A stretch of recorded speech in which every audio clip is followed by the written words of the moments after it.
And welcome back, everybody, to another live reaction here at I'm Not a Coach. I'm your host, Dave Huerta. Thank you so much for joining us on this Sunday night matchup between the Green Bay Packers and the Seattle Seahawks, I guess. No, but thank you so much. This is gonna be a good matchup, man. Seattle, 4-game winning streak. They're at home, trying to get a fifth straight win. And of course, they're showing John Ryan, the former punter for the Seahawks, had a great career in Seattle. You know who he played for before then? Green Bay. And we let him go.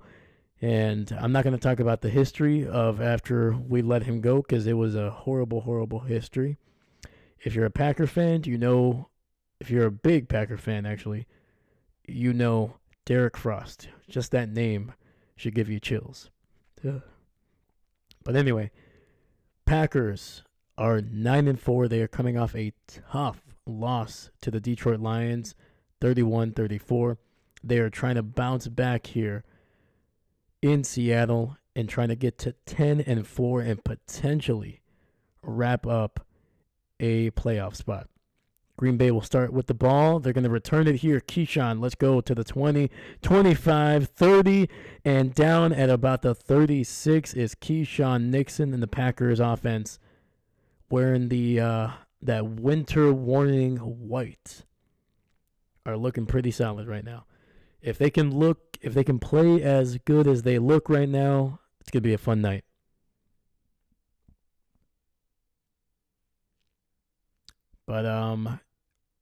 But who do you have? Who do you have in this game? Do you have Seattle? Do you have the Packers? Obviously, you know who I'm going for. It's never going to change. It's going to be the Green Bay Packers, baby. 2 receivers on the left. Reed in motion. Jordan looking, dropping. Going to be a nice little screen to Jacobs, who accidentally bumps into his own man and falls down after a gain of about 3, maybe 4.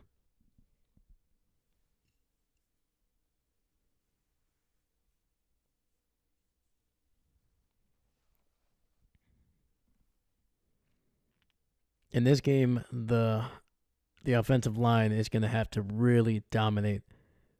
Jordan Love, I think this is going to be the game where it's been the last couple of weeks, he's been not needing to be as dominant. I think he's going to have a big night. Jacobs gets the ball on the throw. Nice little, it's going to be across the 50 down to the 46, and that's a first down for the Packers. And I think this is going to be on Seattle. I think it's going to be roughing the passer.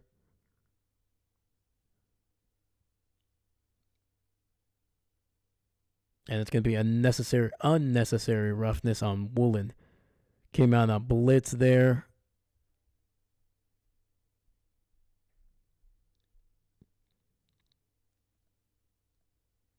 Protecting my boy here. What's going on, huh? All right, Woolen is on my list this year. I don't like him anymore. He's a good player, but I don't like him. All right? You don't touch my quarterback. All right? Actually, I prefer you don't touch any of the players. To be honest with you, just let them score touchdowns, but not the quarterback. Kraft in motion to the right here.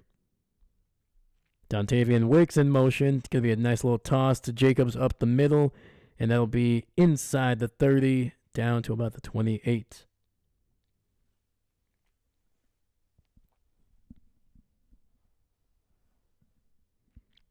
And there's going to be a couple. Actually, no, there might be only one former Packer here. That is Jaron Reed, not Jaden Reed. Jaron Reed.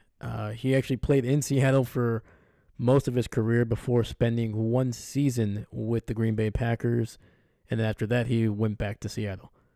So we got a 2nd and 7 here. Nice little delayed handoff. And it'll get to the 24. Gain of 4.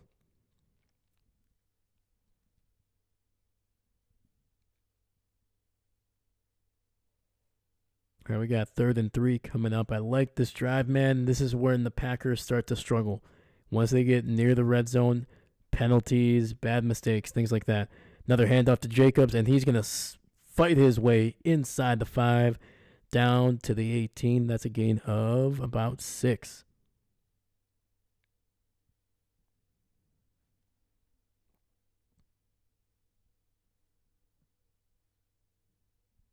Jacobs coming into this week as the third leading rusher in the NFL. Even though he has closing in on, I think it's like 40 something, 50 yards, something out of just short of 1,100. It's going to be a toss to the right. Jacobs, man, getting a big load here and getting down to the 11. He's getting a heavy workload early in this game.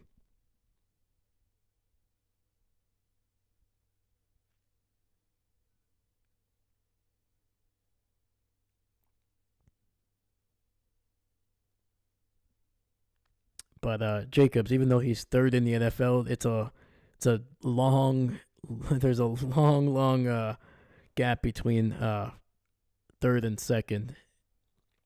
Derrick Henry is second. I think he has closing in on 1,400, and freaking Saquon closing in on 1,700. I'm pretty sure it's gonna be a run up the middle here, and that's gonna be another first down for Jacobs, getting it down to about the 6.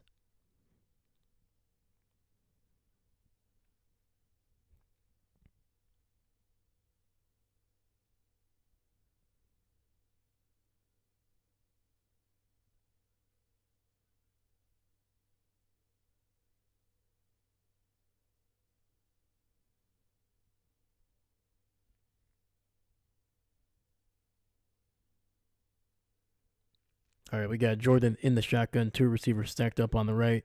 Reed in motion. It's going to be another handoff to Jacobs, and it's going to be just around the 5, maybe just inside.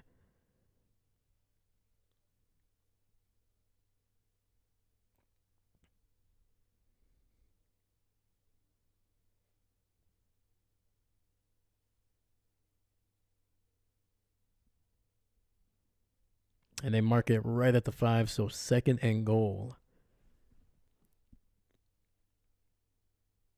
Man, this neon green on Seattle is just, whew.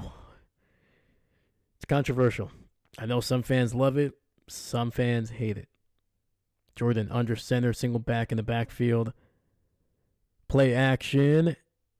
And Jordan gonna run it and get down to the 5. Sorry, down to the 1 from the 5.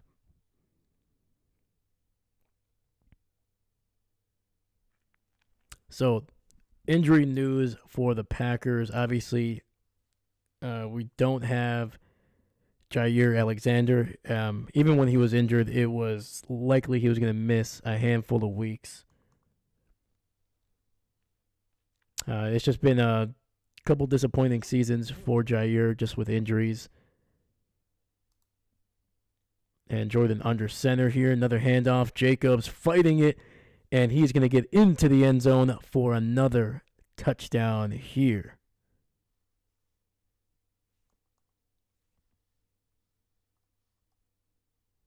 And the Packers driving down the field, 10 plays, 63 yards, and nearly 6 minutes taken off the clock.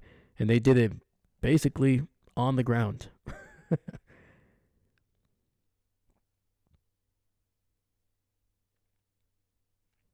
That's a message right there to Seattle. Snap, hold, and the kick is right down the middle. And let's go, man. Let's go.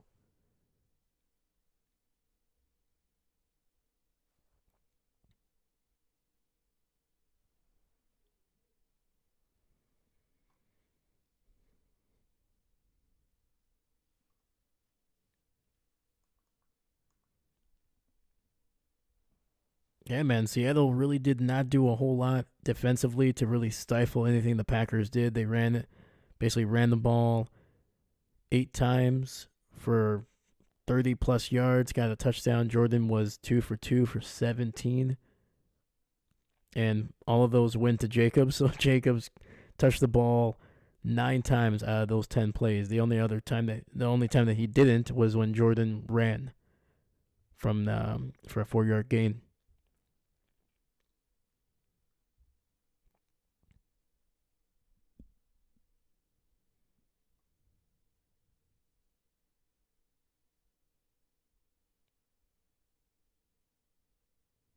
But the injuries for the Packers here pretty.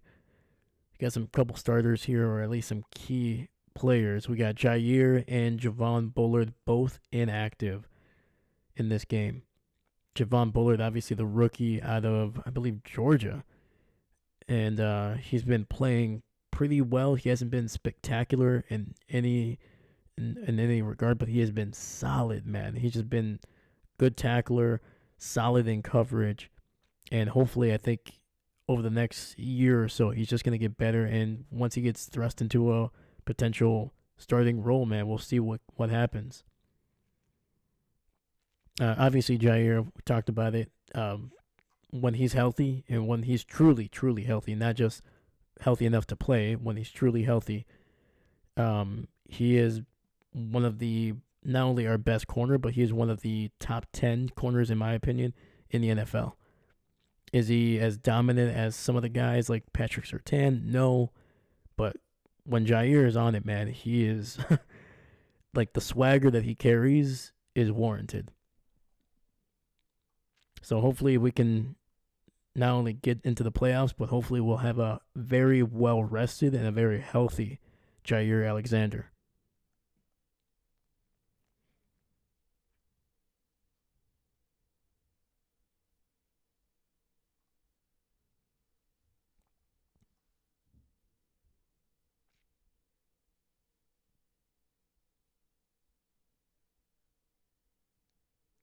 Yeah, the only players I recognize from Seattle that are inactive are Artie Burns and Jaron Hall. Otherwise, I don't think they're missing really anybody substantial, and that's going to be returned to about the 25. So Zach Charbonnet, man, he is coming off a massive game. I think he went over 130 yards on the day last week. I think they were going up against the Jets. And so the Packers who have done a great job at stopping the run. They did a great job last week against Detroit, holding Montgomery and Gibbs to less than 100 yards. And that's going to be their biggest task, is to slow down this running game. DK Metcalf in motion. Geno looking, throwing it to DK. And that's going to be a first down gain of about 2. Is that 15? Let's go.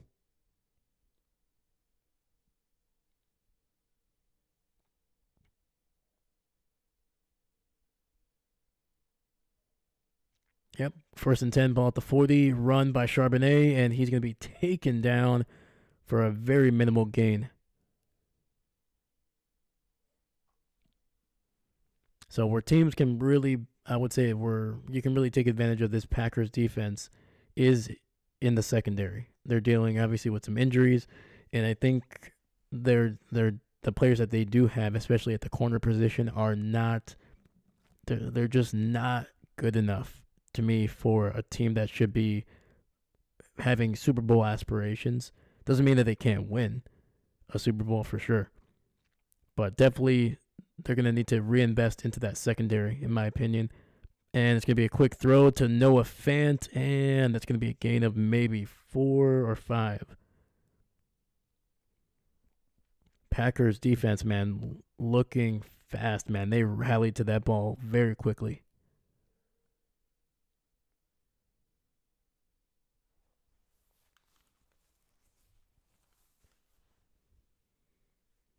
So we got 3rd and 4 coming up for Seattle. Ball at the 46.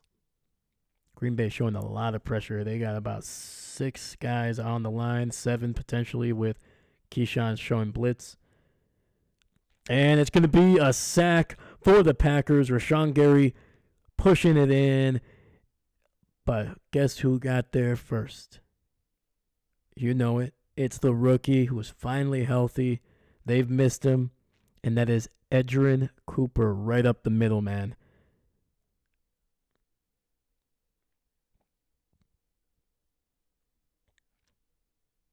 When they drafted this kid, I was like, okay, Texas A&M kid, they usually produce some pretty good players. But I was just like, man, I don't know. I didn't really hear anything about him. Granted, that's on me, not on him. And I was like, all right, we'll see how it is. And just the more and more I saw this kid in highlights, I was like, okay, he's athletic, he's big, he's fast. But to be honest with you, I was like, if you're in the NFL, you already have those attributes. But can you play?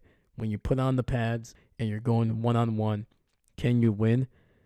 Dude, so far this kid has been fucking phenomenal, man. He has been such a fun player to watch. They've missed him over the last 2 weeks. I would have really liked to have him when we were going up against Detroit. And my hope is that we get another crack at Detroit in the playoffs, and we have a healthy Edgerrin Cooper and a healthy Jair as well.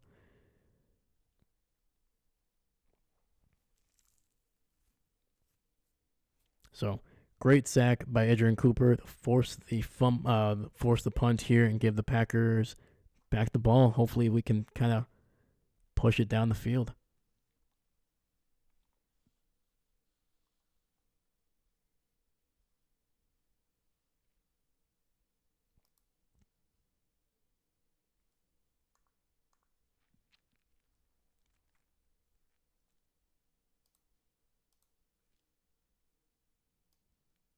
And just to change it up here, since the Packers are wearing their white jerseys here, let's change that to that. Bam.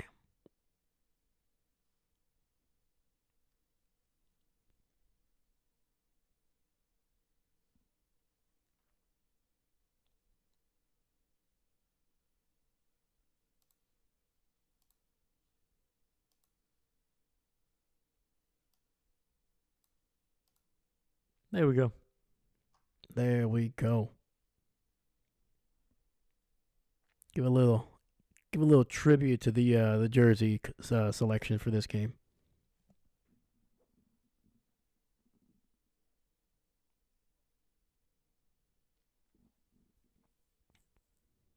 All right, so we got 6:43 left in the first.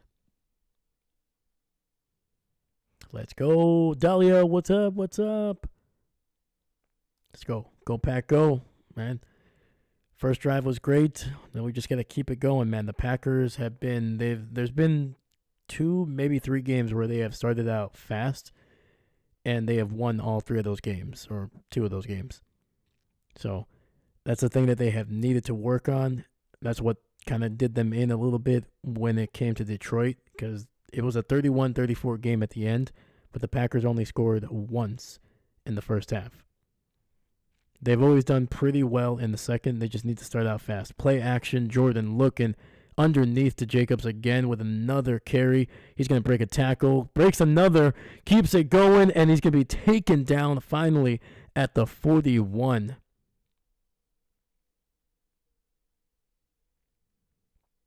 Holy cow, man. It went from the 20 all the way down to the 41. A nice 21-yard catch and run by Jacobs, who has just, ever since that Arizona game, man, he has been just on fire.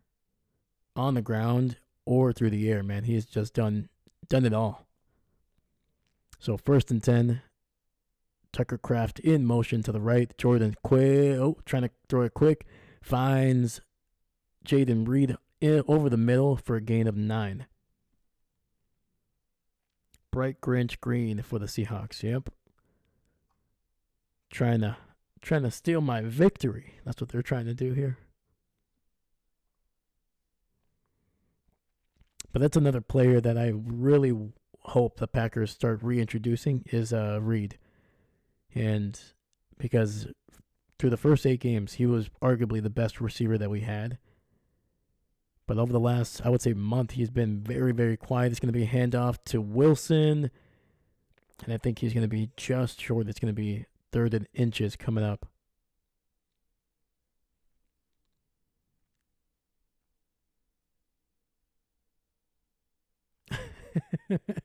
We got reviews. We got reviews on the jerseys, and they are not positive.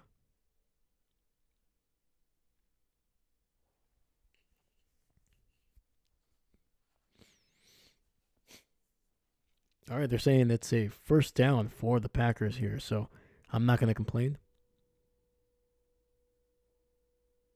Jordan under center. Single back in the backfield. It's going to be a toss to Jacobs, and play is blown dead.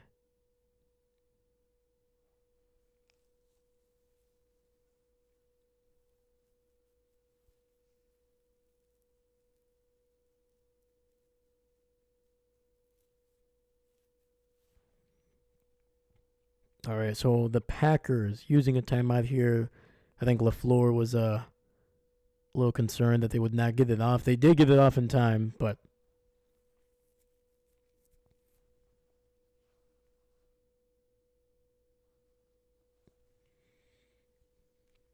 got some timing issues for the Packers on this second drive. We have and an injury that is an injured player that has been missing for the last couple of weeks, but is finally back, is Romeo Doubs. You'll see him wearing the what's it called?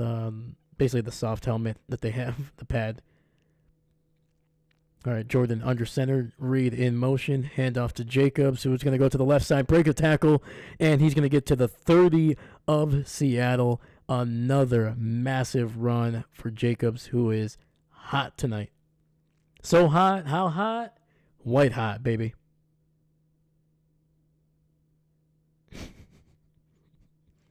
Don't you dare laugh. I heard that laugh through the camera. It was not a good laugh. Yeah, I'll take what I can get. All right, Jacobs taking a break here, going on the sidelines. We have Chris Brooks in now. Kraft in motion. It's going to be an end around here to Reed, who gets it out, and it's going to be very close to the first down, gain of about 8.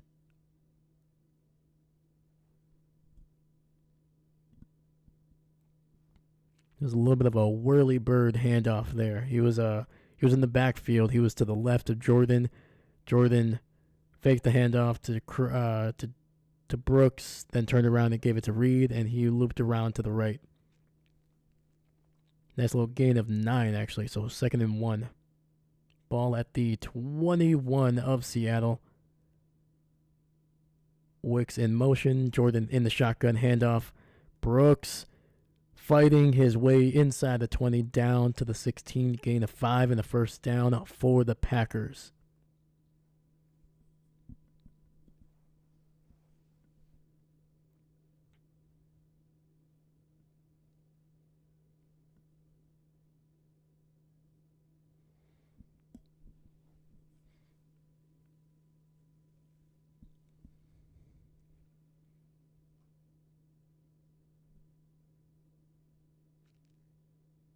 Jordan in the shotgun.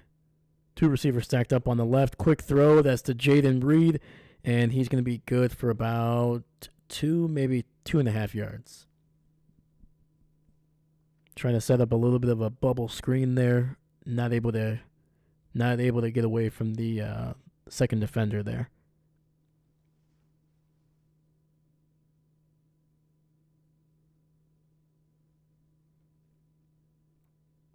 That was a great tackle by number 29, Job. All right, we got an empty set here. Jacobs split out wide to the right. Reed in motion to the right now. And it's going to be a throw to Romeo Doubs, who keeps his legs turning, and that is a touchdown for the returning Romeo Doubs. Caught that ball around the 4 and just kept his legs churning and fought his way into the end zone. That was amazing. I thought it was like, okay, it's going to be inside the 5. Nice little first down. And there was 2 guys that were on him. You had Woolen, and then you had the safety Love trying to bring down Romeo, and neither of them could. And the extra point is good for the Packers.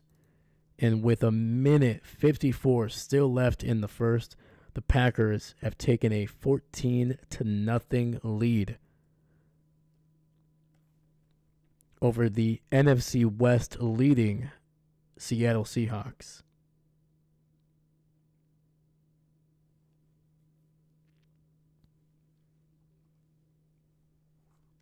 Let's freaking go, man. All right, guys. I will be right back. I'm going to grab some water.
All right.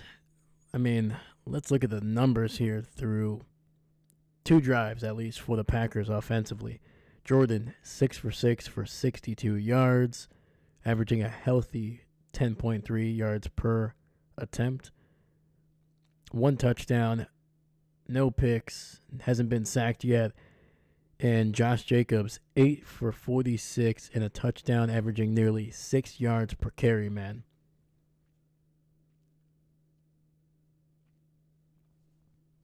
And then the Packers, they have 1 sack and a tackle for a loss as well. All right, man.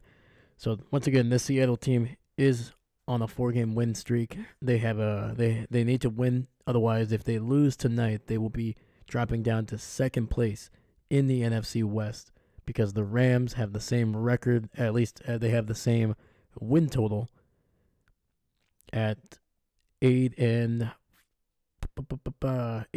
I believe. And one of those wins is over Seattle early in the season. And this one's going to be returned by Seattle, and it's not going to be as good as if they would have just taken a knee.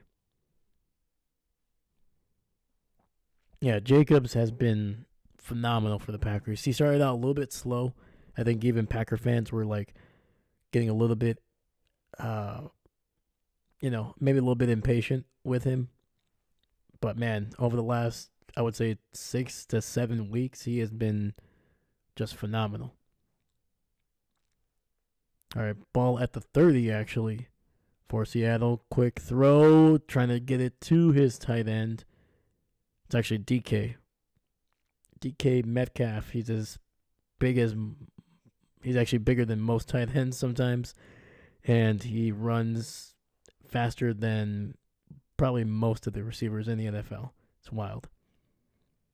But that's going to be a gain of about 6 or 7 actually for Seattle. So we got 2nd and 3. Geno under center, single back in the backfield, 2 receivers stacked up on the right. Metcalf alone to the left. And it's going to be a run by Charbonnet. He breaks a tackle and gets it to the 43-yard line, and that's a first down for Seattle. We do have a flag on the field, though. And it's going to be holding on Seattle, so wipe that bad boy away.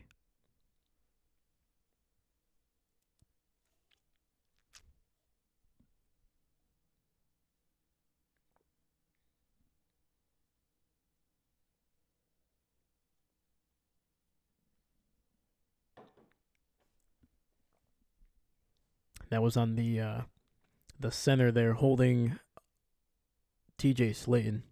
Basically bringing him down to the ground. So 2nd and 13. Ball at the 27. Geno in the shotgun. 2 receivers to his left.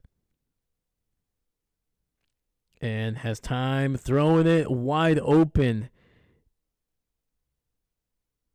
is Jackson Smith and Jigba.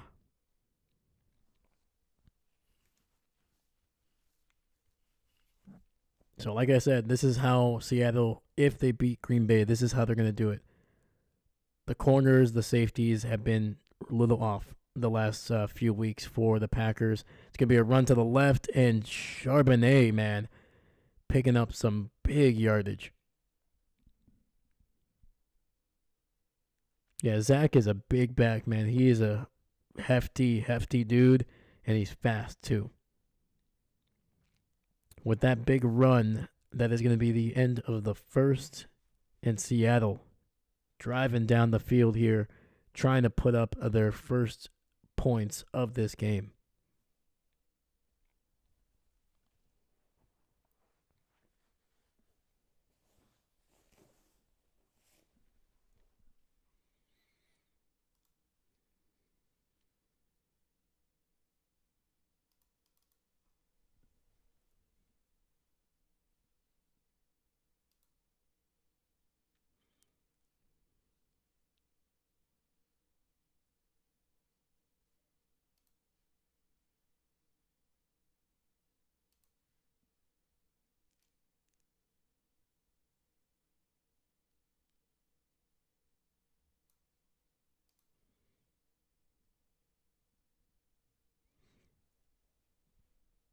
That was a very fast first quarter. We're at 7 minutes away from the end of the hour here, and this game has only been going for basically a little over 30 minutes. But that's what happens when you run the ball, man. You run the ball, you like I think I've said it before, like when you run the ball, you control the clock, you control the game. I'm not even talking about like the possession necessarily, or just like the amount of time that you hold the ball. It's like time flies, man. When you are able to run the ball successfully, you're going to be able to control the momentum and the rhythm of the whole game.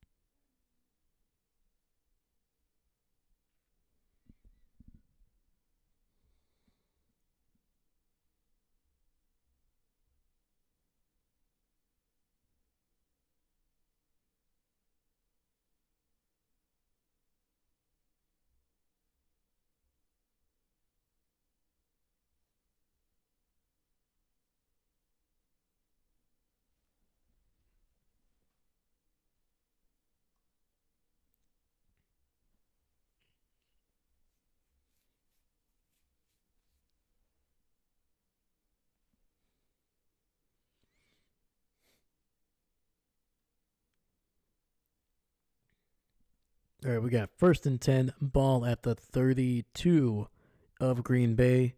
Gino looking, pump in, and he's going to get it to Smith and Jigba underneath, and that's going to be good for about 6 or 7 yards.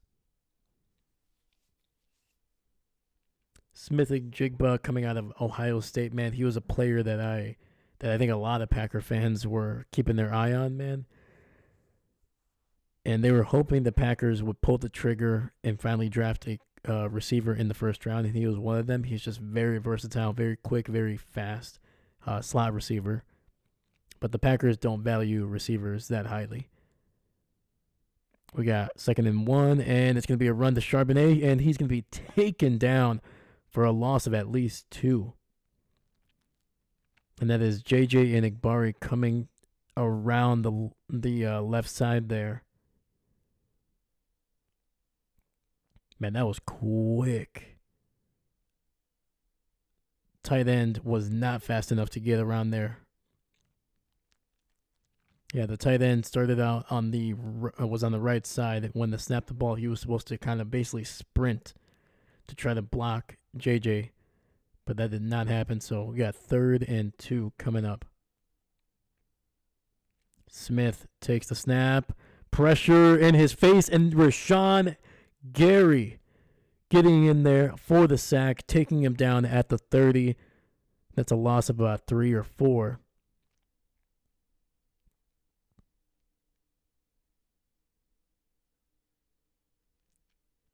So the initial, so Gary was able to bring him down, but Brooks was the guy that moved Gino off his spot. So you got to give credit to him because basically what they're trying to do, this is what I love what the Packers have done over the last couple of weeks. They did it really well in Detroit, is that they're getting their basically the defensive end, quote unquote, even though Gary is actually a defensive end, but it's the guy just next to him, defensive tackle, whatever you want to use.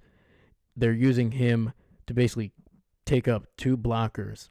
So he's taking on his guy, but then he kind of takes him outside, kind of like if they were trying to loop around. But instead of Brooks continuing to basically round it out and basically run himself out of the play, after a little bit he runs straight into the tackle that Gary is supposed to be working on, and instead Gary loops inside, and now there's a massive gap because the guard and now the tackle are blocking Brooks, and that leaves a massive gap where the left guard should have been. So that, to me, that is some nerdy stuff, man, but that is just like such a great thing because typically if that happens, what we've seen, at least what I've seen with the Packers when they had Barry as their defensive coordinator, they were trying to do stuff like that, but it just wasn't working. And so Brooks under Barry would have probably just kept looping around until finally the guard passed him to the tackle, and then the guard would have moved back to pick up Gary. But because Brooks didn't keep just rounding it out, but instead he was trying to knife in between the tackle, so the tackle had no choice but to take him on. And then on top of that, the guard wasn't able to disengage because Brooks was cutting it inside to get to Gino. So if the left guard decides to try to pass it off and then go to pick up Gary, Brooks is the guy that would have been able to sack Gino. So hopefully that was a better explanation than maybe somebody else. But yeah, that's basically what I saw there, and that was perfect execution, man.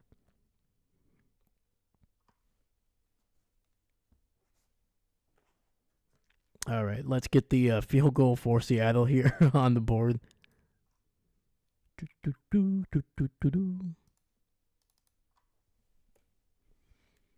All right, man. Seattle is on the board with a nice little field goal there. Nice drive.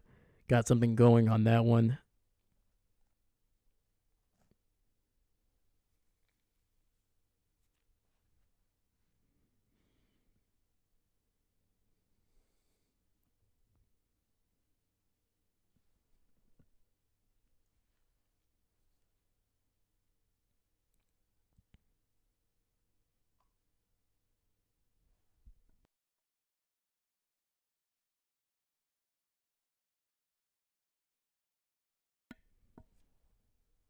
All right.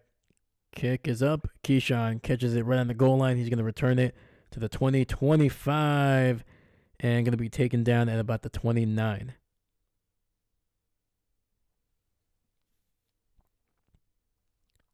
So a nice little positive play there for Seattle.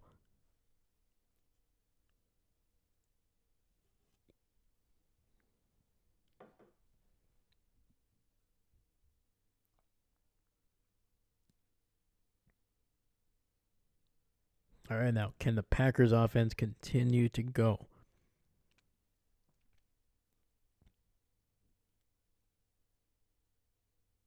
What I want to see from this offense is really being able to string drive after drive, even if not all of them end in touchdowns.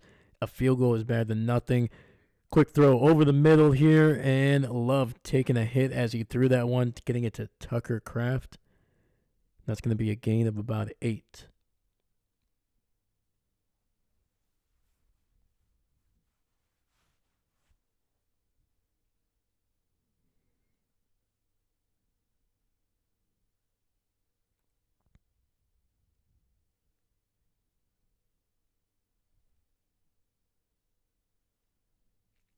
So we have 2nd and 9. Wicks in motion to the right.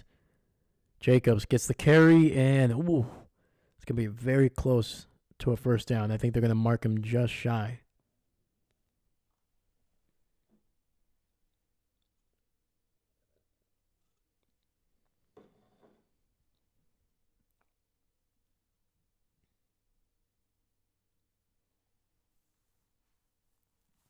All right, we got 3rd and inches, 2 receivers to the left. Quick throw to Wicks, and he's just going to get the first down. Gain of 2.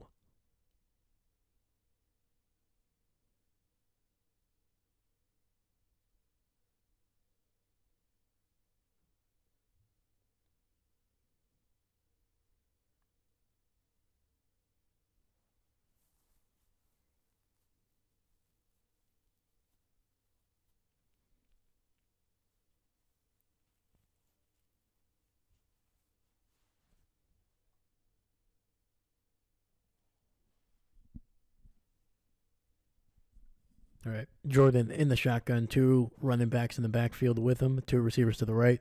Jordan looking deep down the field, and that is going to be, oh my God, a beautiful catch by Christian Watson down that left sideline. Did he get both toes? Oh, look at that.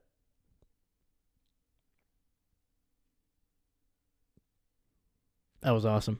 That was absolutely awesome. Single back in the backfield. Jordan gets the handoff up the middle here to, I think, is that Jacobs? No, that is Brooks.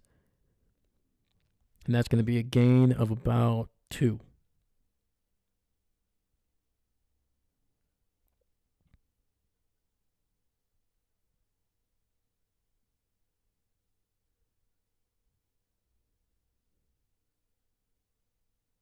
Dude, that was a clean catch from Christian.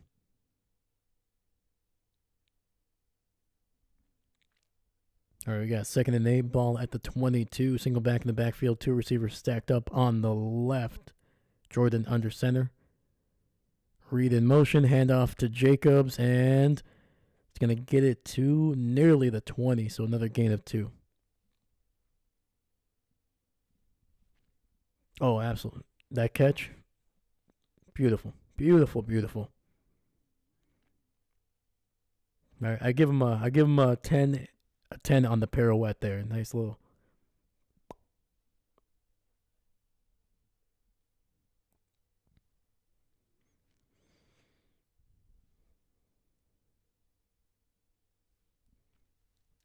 Yeah, man. Watson, man, he's a special athlete, man. And we got 3 receivers bunched up on the right. Jordan looking, throwing it deep down the field, and unable to connect with Romeo Doubs, who was open in the end zone.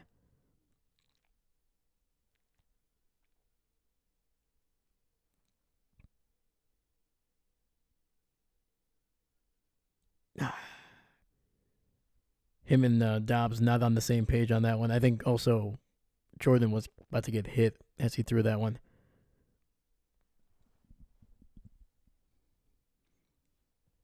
So they are bringing in Brandon McManus here for the kick. The kick is up, and it is right where it needs to be. Brandon McManus now 12 of 13 for the Packers this season. He has been sensational, in my opinion, compared to what we've had to deal with over the last year and a half. All right, the Packers are up 17-3. We got 9:21 left in the second quarter.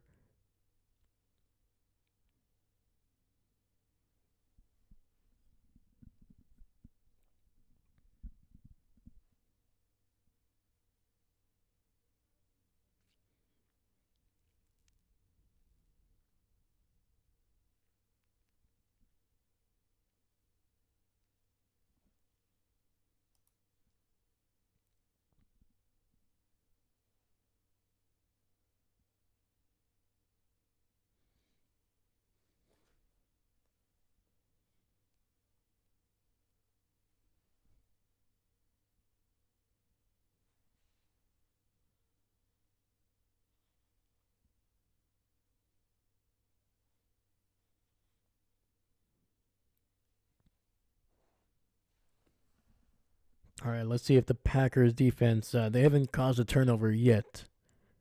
So let's see if they can get one here. It'd be very nice for one of these corners to be able to make a play, man. Kind of get the confidence up. I think when Jair is not there, you can clearly tell that these other guys, they outside of Keyshawn, the other guys, you can tell that they're not as vocal. They don't walk with the same kind of swagger that they usually do. And I think Jair is like a big part of that energy that they carry in the secondary.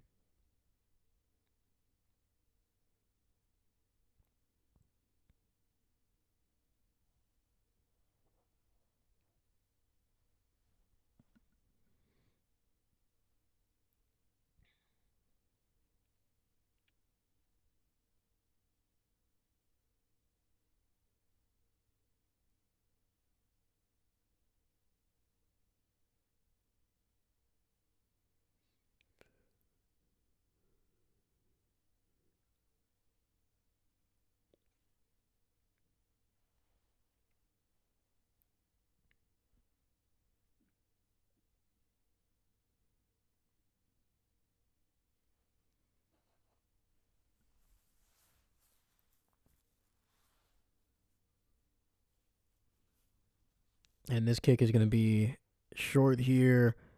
Seattle going to be able to return this one to the 25 before Eric Wilson absolutely stonewalls the returner there.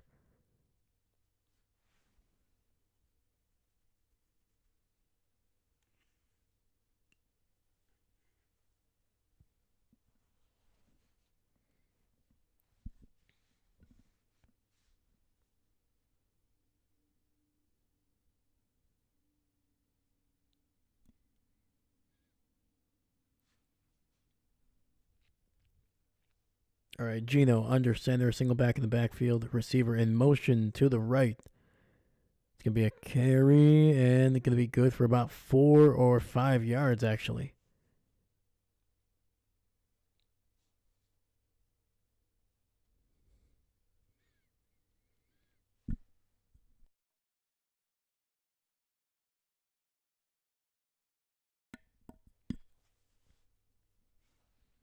All right, Gino in the shotgun, two receivers to the right, DK alone to the left.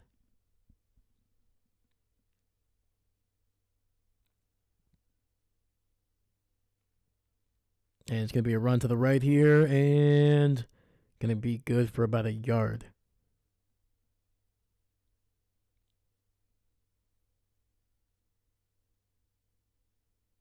And that was a McIntosh over the last couple carries here. Kenny McIntosh.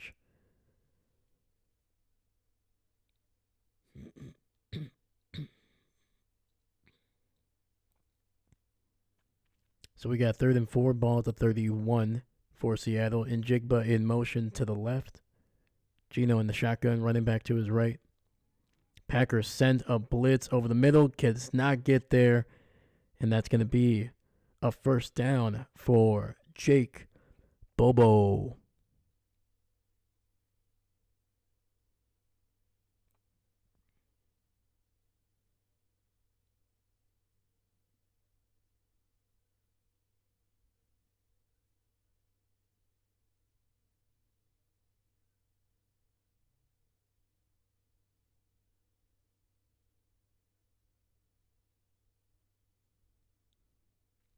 All right, we got 1st and 10 for around the 39. Jake Bobo in motion to the left. Quick throw underneath, and that's going to be good for about 5.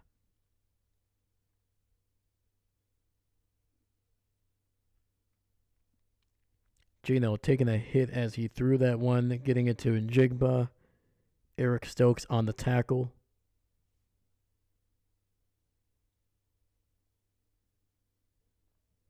Oh, man, Lucas Van Ness just destroyed him from the blind side there. It's going to be a run to the left here, sorry. And Charbonnet with a nice carry there. Also, that run was not to the left, it was to the right.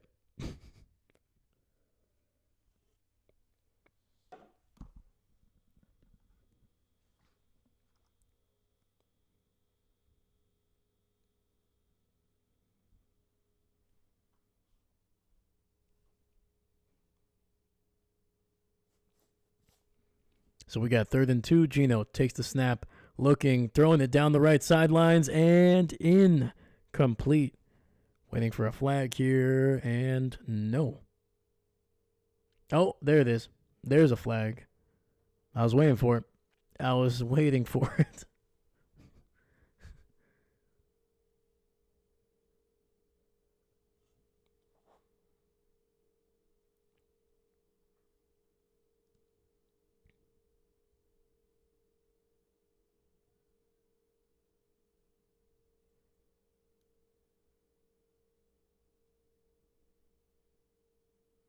So that's going to be on Keyshawn Nixon for holding. So that'll give them an automatic first down. Oh, that was a flop if I've ever seen one, dude. That was a flop.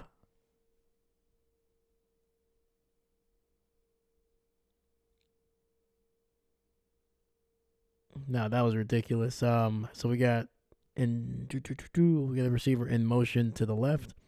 Gino looking, throwing it over the middle, wide open, is Njigba down at the 30 of Green Bay.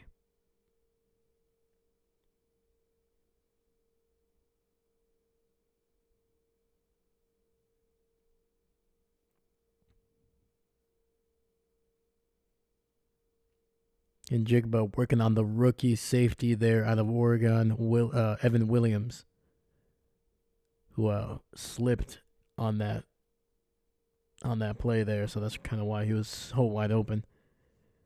So we got 1st and 10, Seattle driving down the field here. Njigba in motion, gets the end around here to the left. It's got good blockers, but only good for about 2 yards.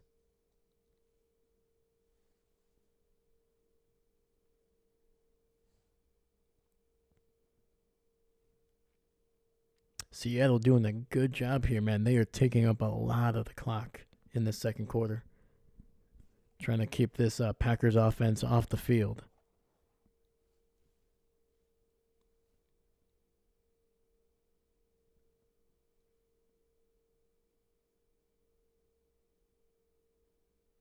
We got 2nd and 8, ball at the 28. Quick throw, and it's going to be good for a gain of about 5, maybe 6. And that was a quick out route to the tight end, Noah Fant, former Denver Bronco. He was traded away during that Russell Wilson trade.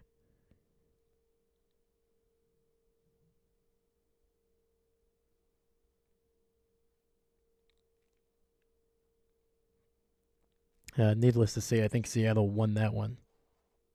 So we got 3rd and 3, ball at the 23. And Njigba in motion to the right. Smith looking. He's going to run for it. He's going to get the first down at around the 19, maybe the 20. It looks like we got Quay Walker, I think, on the ground here, potentially. And we have a flag.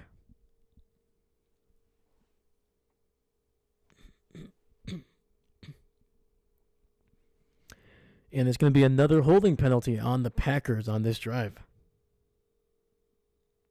And that's going to be on Keyshawn Nixon again.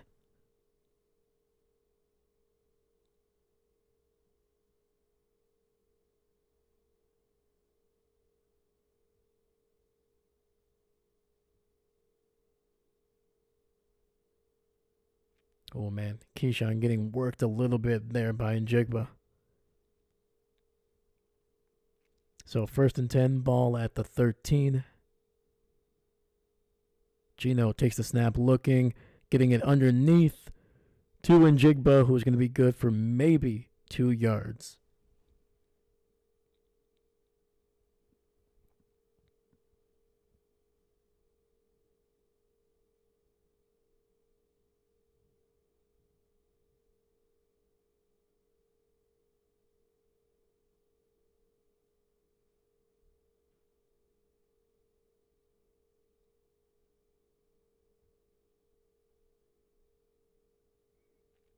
And right now we have Quay Walker down on the ground.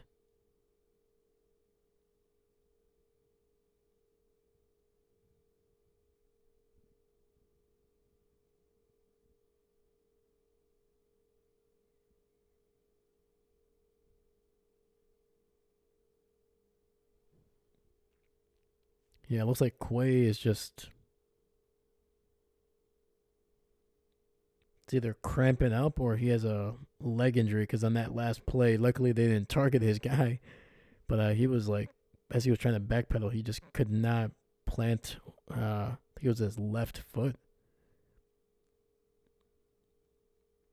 Thankfully, the Packers have some really great depth at that position. They have Eric Wilson now in, who has been pretty phenomenal for them in spots. So we got 2nd and 9, ball at the 12.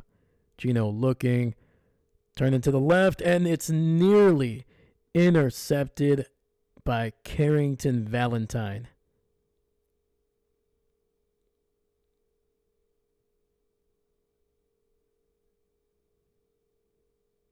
Geno trying to get it to Smith and Jigba there, trying to hit him with the kind of like the back shoulder, but that thing was read very well by Carrington.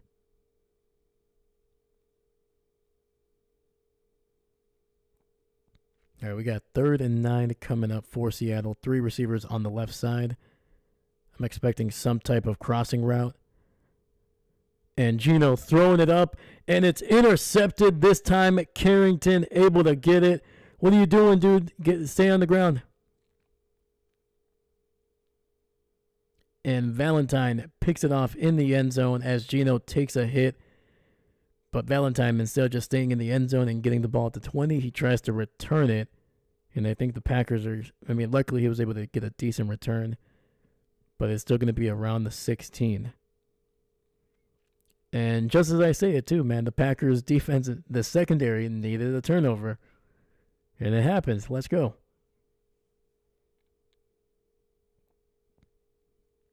I had one more wish for Santa this year, and that was my last one.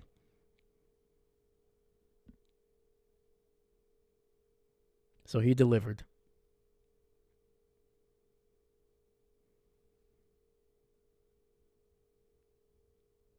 Yeah, that was a quick one. So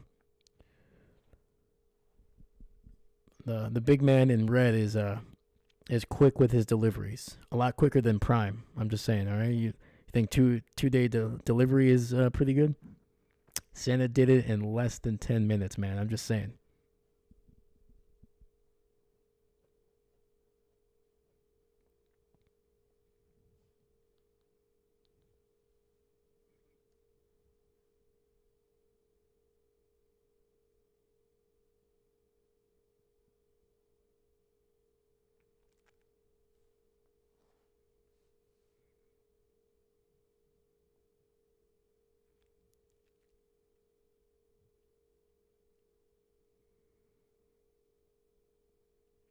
Yeah, I do want to watch the that play, man, because to me it looked like either the Packers jumped early or Seattle jumped early. I thought it was going to be blown dead, um, for like a false start or something. But then Geno was like, there was 2 guys literally just barreling down on him, and he just chucked it up there, man. I don't know what he was thinking.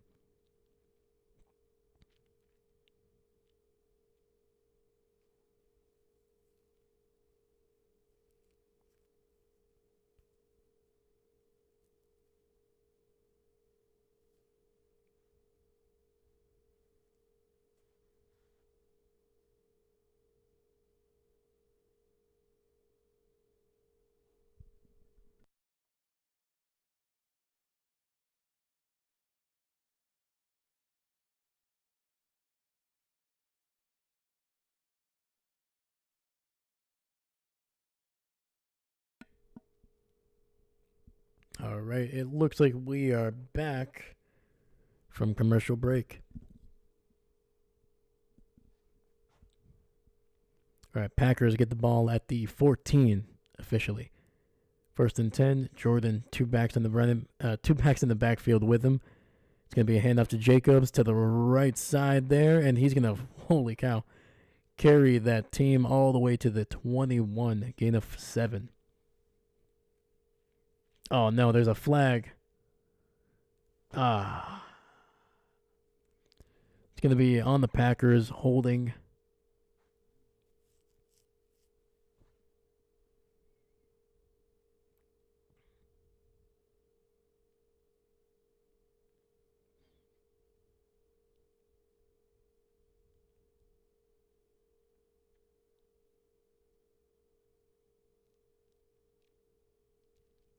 So 1st and 17 for the Packers. Reed in motion. It's going to be a handoff to Jacobs. And that's going to be a gain of 4. Back to the 11.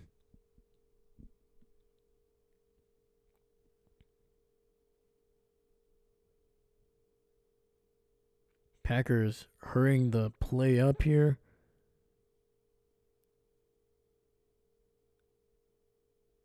Oh, okay. Gotcha. There was a substitution going on. So Seattle burns a timeout here, trying to avoid the penalty.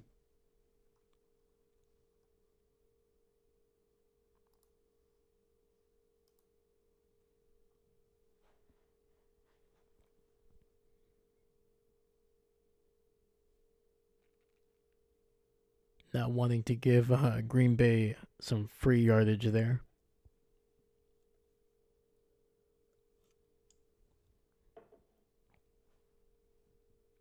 All right, we got an empty set here for the Packers.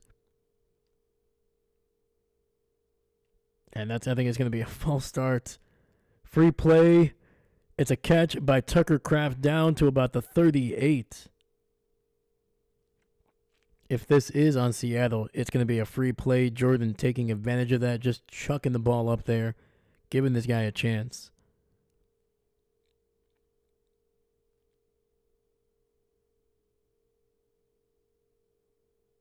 And it was on Seattle, so that'll be declined. And the Packers go from the 11 all the way down to the 38, 27 yards on that free play, basically. All right, Jordan doing a little bit of a little A-Rod action there. Getting a free play and just, see what happens.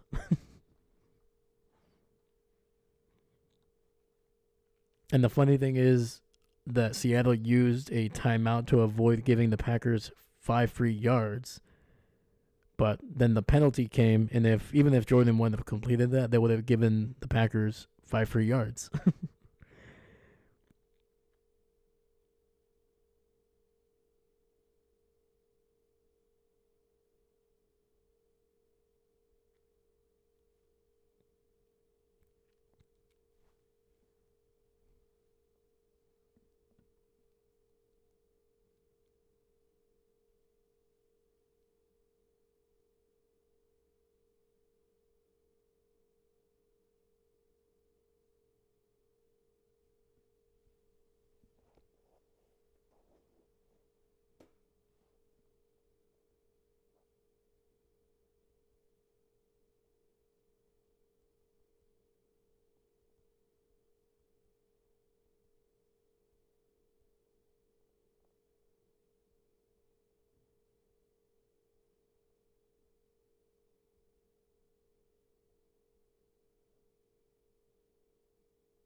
And it's going to be a run up the middle. Jacobs fighting his way, spinning his way down for a gain of about 9. Holy cow. Dude, Jacobs is a man on a mission today. Ball at the 42. 2nd and 1. 3 receivers to the right. Jordan in the shotgun. Another handoff. Jacobs fighting his way across the 50 down to the 45 of Seattle. That is a first down for the Packers.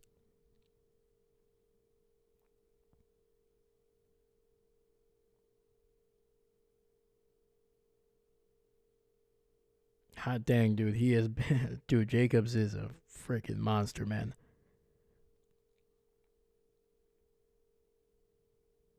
Jacobs already over 70 yards, and we're only in the first half. 60 seconds. Clock is running. Jordan in the shotgun. 2 receivers stacked up on the right. Reed in motion. Quick throw. Getting it out to Reed, who's got a blocker. And that's going to be good for maybe 3 yards.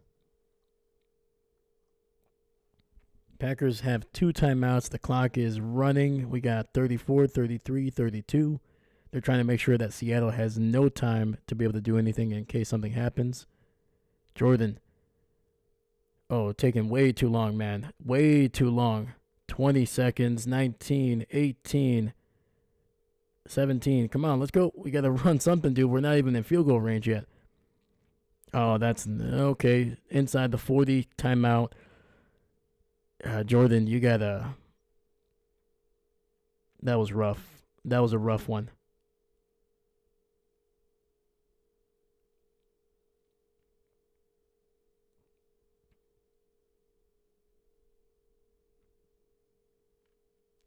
Yeah, I didn't like the execution on that one.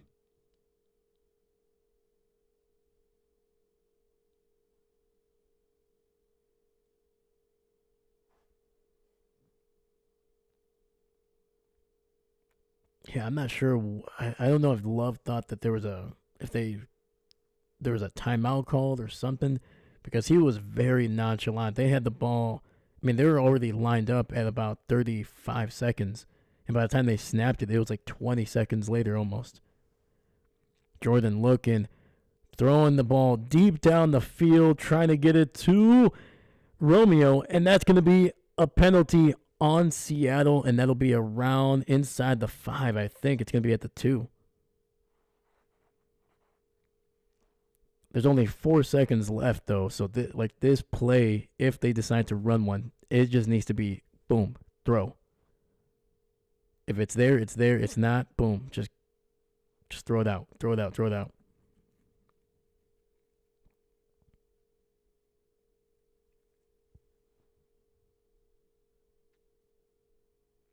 I would like it if there was like literally just an extra 2 seconds. If there was 6 seconds, I'd be like, you can run a legitimate play, 2 or 3 seconds. If it's not there, just throw it out.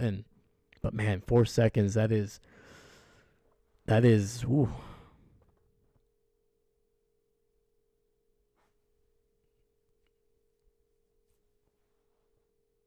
All right, the offense is staying out there. There was a little bit of a late thing here.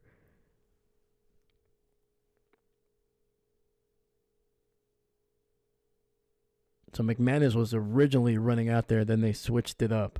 So they got 4 seconds, ball at the 3. So this one has to be quick, man. Jordan needs to know that this ball has to be out like that. All right. Seattle used a timeout here trying to look at what the Packers were doing offensively before they snapped this ball.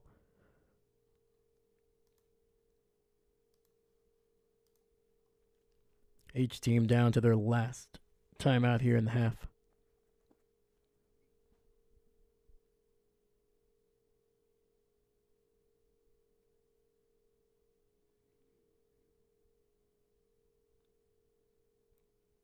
All right, we got 1st and goal. 2 receivers stacked up on the left. Jordan.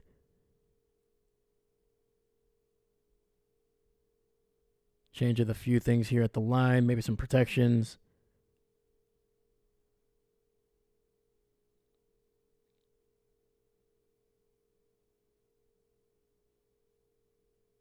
And okay, not going to run a play.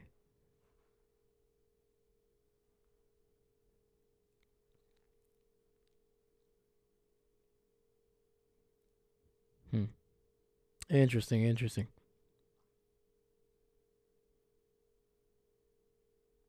All right, instead of running a play, I think the Packers are going to be just content with taking a 17-point lead, which is fair enough. It's you'll push it if they make it. It'll push it to a 3-possession game.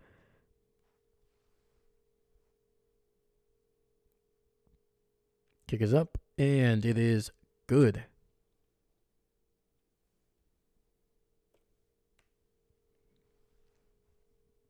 And at the halfway mark in this game, the Packers push their lead to 20-3, and Seattle will get the ball to start the second half.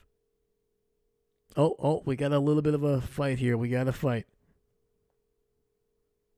Oh, boy. Just get off the field, man. Just get off the field. Don't be dumb.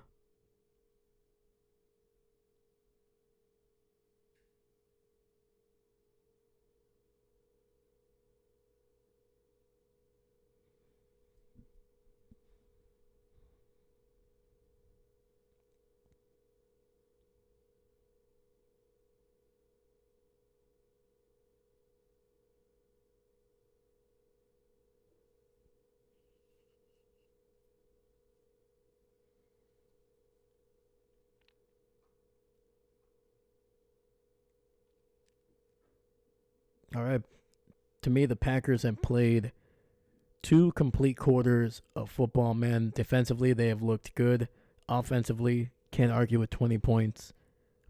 There's been very little to say that, oh, they should have done better. They should have done that. No, the only thing you can even remotely come close to was that 20-second, kind of run off the clock there. And I think they kind of made up for it with the penalty to get them inside the 5. Yeah, like once again, if there's like 3, maybe like an extra 2 to 3 seconds, I think Matt LaFleur is okay with running a play because you have a timeout. Like even a running play from the 3, you might have a chance at getting into the end zone. But with 4 seconds, it's very, very tight, man. You would have to be like the ball would be snapped. You would have to look. If it's there, great. If not, boom, you throw it out quickly as you can. I would even say like, hey, take the spike the ball. Take the loss of 10 yards on the intentional grounding, because even then you're still getting the ball. It's still gonna be like a 30 plus yard kick, which is more than makeable for it should be any kicker in the NFL. It's better to get 3 points than to try to hold that ball for any longer than you needed to and not get a single point.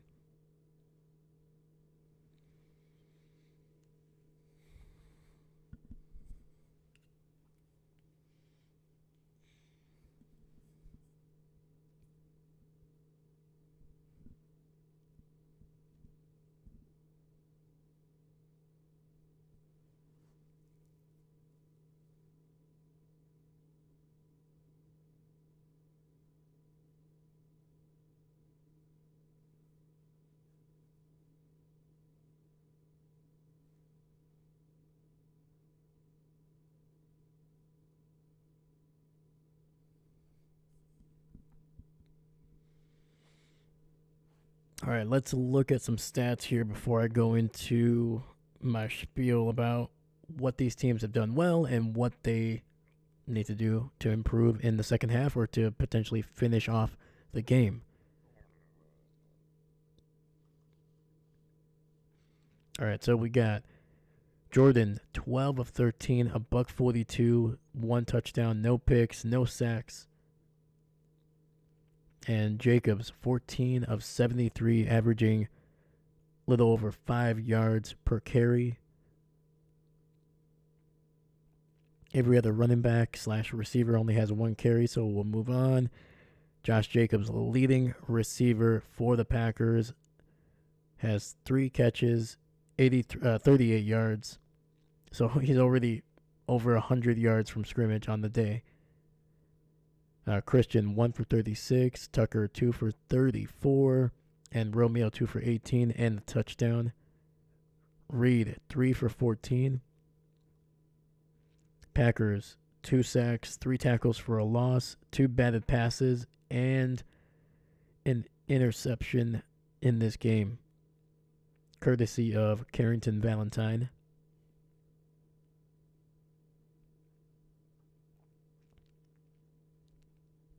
All right, let's look at Geno, 11 of 13, 100 yards, no touchdowns, 1 pick. Zach Charbonnet, 4 for 19. His best run is a 16-yarder. So after that, he has 3 carries for just 3 yards. That's how effective the Packers have been. Smith and Jigba, 6 catches, 60 yards. His longest one was 25 yards. He's been targeted 7 times. And the Packers are doing a great job against DK. Metcalf, only 2 for 22.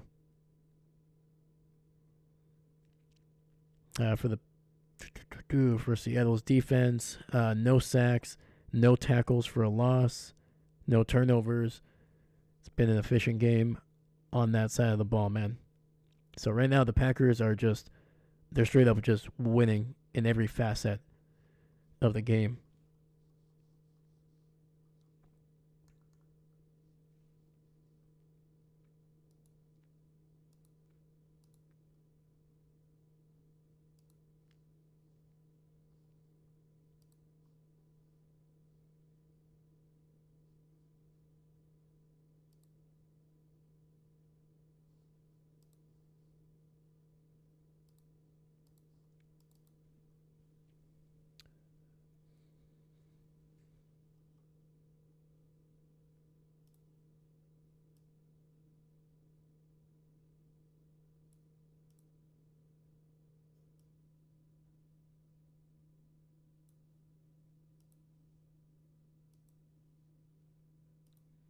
All right, so what do the Packers need to do? They just basically need to continue to play like they've done.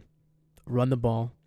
Jacobs is on his way for at least 135, if not more, on the ground. The Packers in the passing game have been very efficient. Jordan, he doesn't need to throw for 350 yards, especially in this game, especially when you're up by 17. Just as long as the defense can do its thing, Jordan should be able to manage the game, even though I'm not calling him a game manager because we've seen what he can do. We've seen him, have those 300-yard games, those 4 touchdown games. He can do it. That's not the issue. The thing is, you don't have to, especially when you're up. Be smart with the ball. Put it on the ground. Give it to your running backs. You have 3 solid running backs. You have Jacobs, who is third in the NFL in total yards, and then you have Brooks and Wilson back there, who have been really solid in their carries. They haven't been, world beating, but they're backups. They need to do their job, and they've done it well. And on top of that, you have Jaden Reed, you have Dontavian Wicks, guys that can catch balls underneath and make yardage after the catch.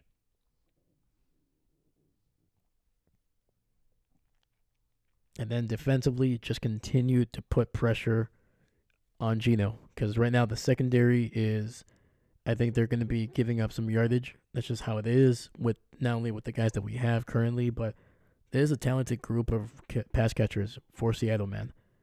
DK Metcalf, All-Pro, Pro Bowler.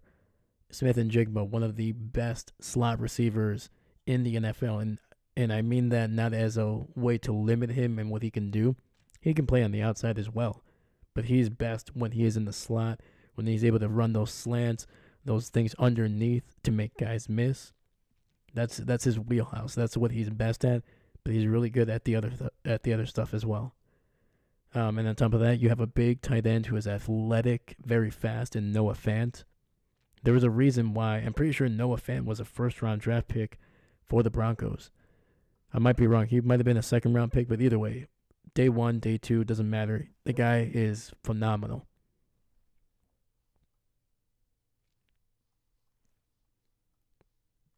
and then you tack on that you have a really solid running back who is coming off a huge game in Zach Charbonnet. I mean, that's a very powerful offense, man. And if, when Gino is on, when he is able to just throw in rhythm and he's able to stay in the pocket, stay on the spot, and deliver the ball, that's when this Seattle offense becomes just really good to very, very dangerous. And that's why, like, if you look at this season, and I've talked about it before with Seattle, I don't know what team you're going to get from a week basis. Are they going to be the team that dominated last week, or are they going to be the team that we saw in the first half that really is struggling to move the ball? And even when they do, they make questionable decisions with the ball and create turnovers for themselves, things like that, man. So it's gonna be very tough, and for Seattle to kind of really get back into this game because I think the Packers defense is playing at a very high level, but they have the players to do it, and they're going to need to get those guys going. They need to get the running game going. They need to be able to maybe take some chances down the field and get those receivers to kind of win their one-on-ones, which they can do, man. In my opinion, DK Metcalf, Jigba, these guys, if you're talking about just reputation in terms of their ability, I think you're going to be saying that they have a better chance to be able to go one-on-one with the Packers secondary. But thankfully for the Packers and thankfully for us, there's more than just 3 or 4 guys on the field. And the way that the Packers have been playing on their front seven, they are the ones helping win this game.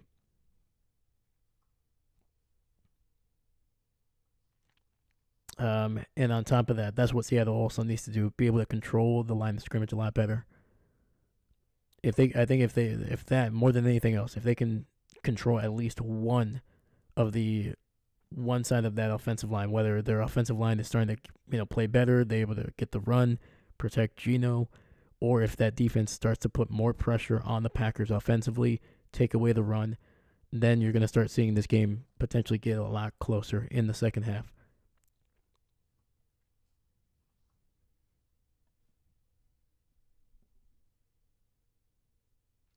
But yeah, so that's what I think the teams need to do, and hopefully the Packer stuff happens. Because I do not want to see another close game with Seattle. We've had too many of those as Packer fans. Um, Early on during this rivalry that really started during the early 2010s, it happened.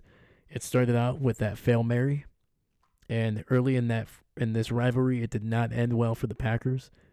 You talk about the Fail Mary. You talk about some games in the regular season. You talk about that NFC Championship game back in 2014, 2015, maybe. Yeah, man, it was not good. But since then, the Packers have been able to win quite a bit in the regular season, and they've been able to win in the playoffs as well. So hopefully, Jordan Love and this Packer offense can bring it home, can put up some more points, and this defense can just tighten it and just secure the win. And I think also 10 wins will get the Packers a playoff spot. Even if it's not official, their chances of making the playoffs once they hit 10 wins is all but guaranteed.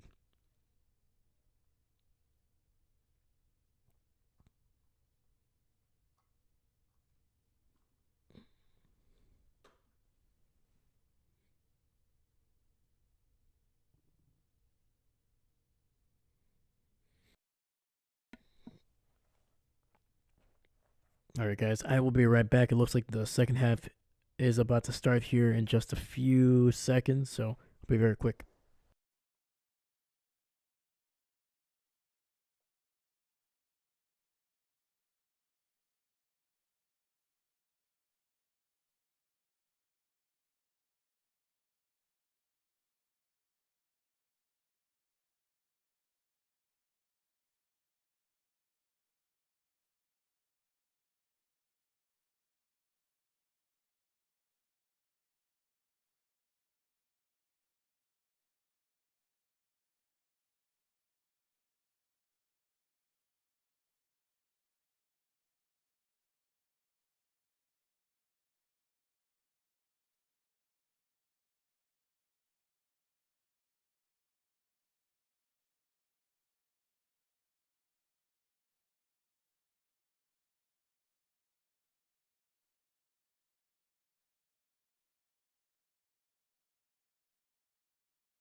All right, we are back. McManus kicking this one off. Gonna be caught at the 1.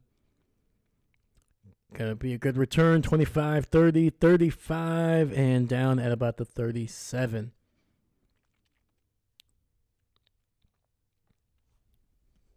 Mm.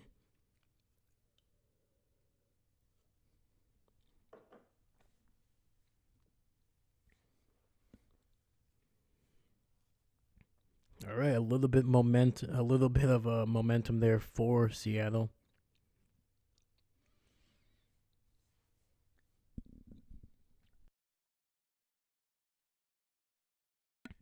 All right, we got Gino in the shotgun, 2 receivers to the left. Njigba in motion, and it's going to be a handoff. And Charbonnet good for about 3.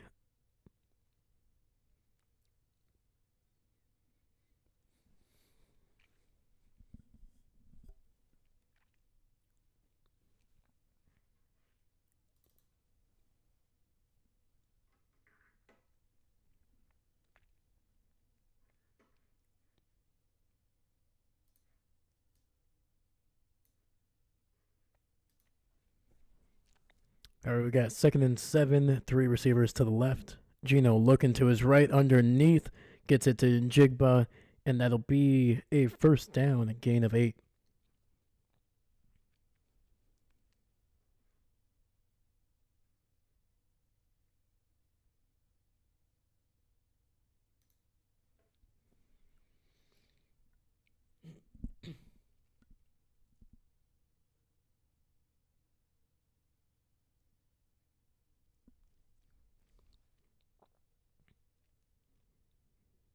All right, receiver in motion to the left, handoff, and Charbonnet able to break a tackle, and good for about 3 yards there. McDuffie in on the tackle.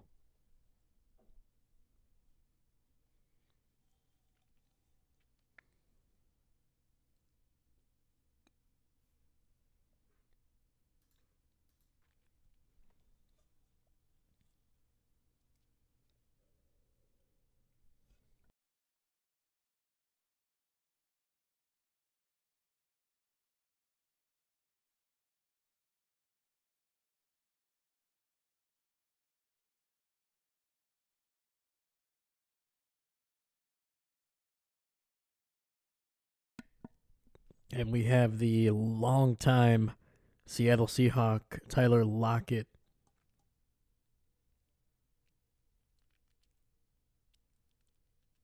He was down on the ground, but I think it's mostly just an eye thing. I think he got poked in the eye there.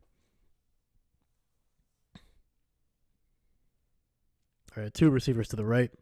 Gino looking over the middle, finds DK Metcalf for a gain of about 5, maybe 6.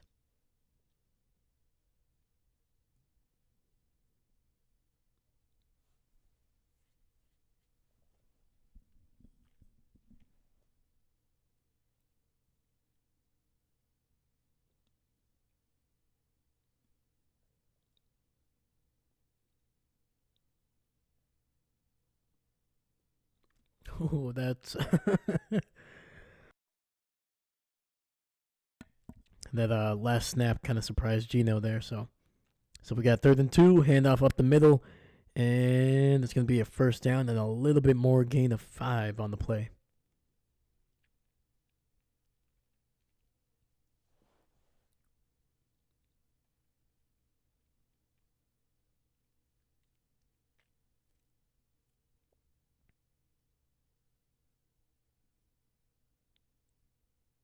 Ball at the and Gino goes down for the sack, and that is Devontae Wyatt, the former first-round pick out of Georgia.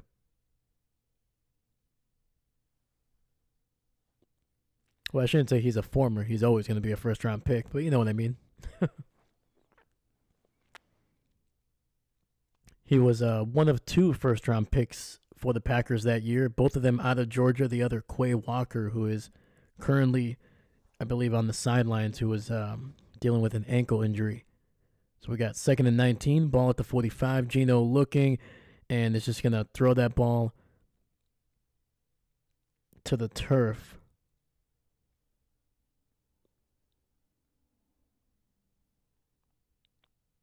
And right now there's a flag, and I think it's either going to be on the Packers. Oh, no, it's going to be on Seattle there. Ineligible man downfield.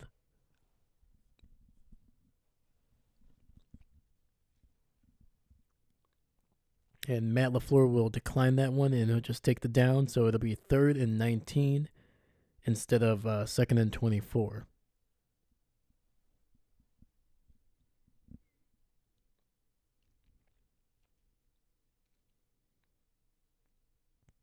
All right, we got 3 receivers on the left. Packers need to get some pressure here. They do. But Gino, able to avoid it, finds a man down the field, and that's going to be a first down, gain of 20 by the tight end, Noah Fant. And it's going to be holding on Seattle. Packers catch a huge break.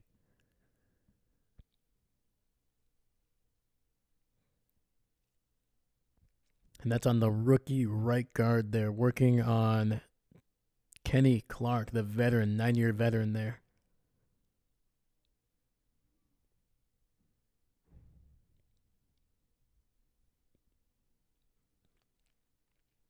So now it'll be 3rd and 29.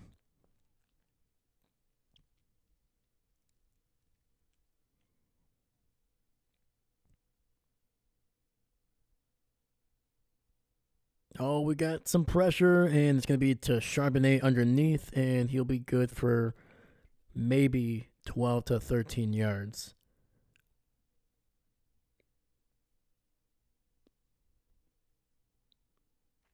And the Packers defense got a little bit of help there with the penalties, but for the most part, they held their own.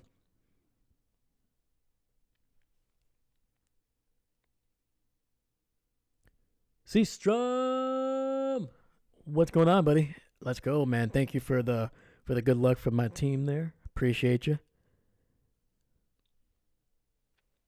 And Dixon in to punt this one away for Seattle.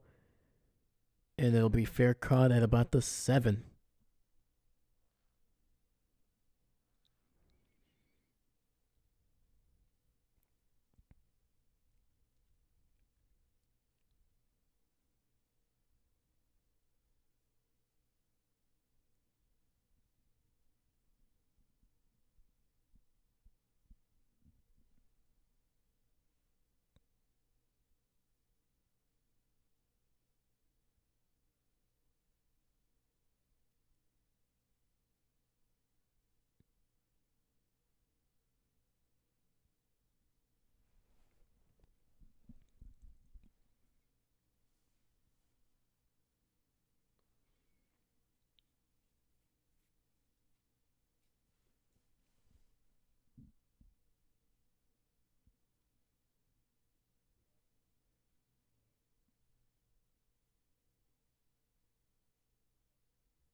And don't worry, we're on a commercial break here. We're not missing anything.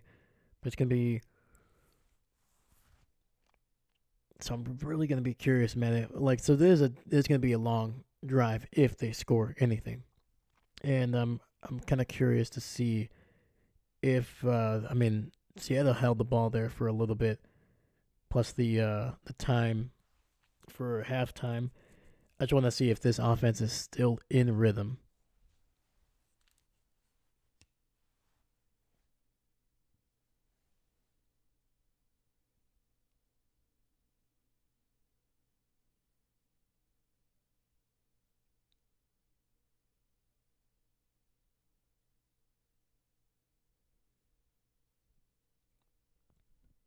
Sorry, I'm being distracted by a giant fish being thrown back and forth.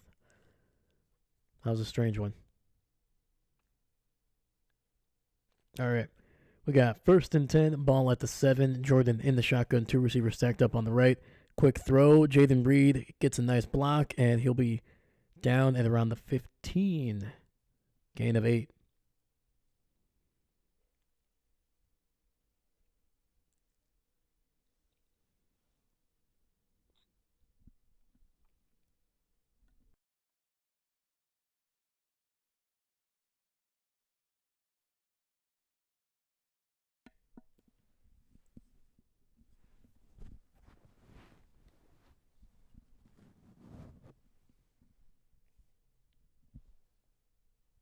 All right. Second and 2. Romeo alone to the right, single back in the backfield in the pistol. And it's going to be a run by Jacobs, and I think he's going to be about half a yard shy of the first.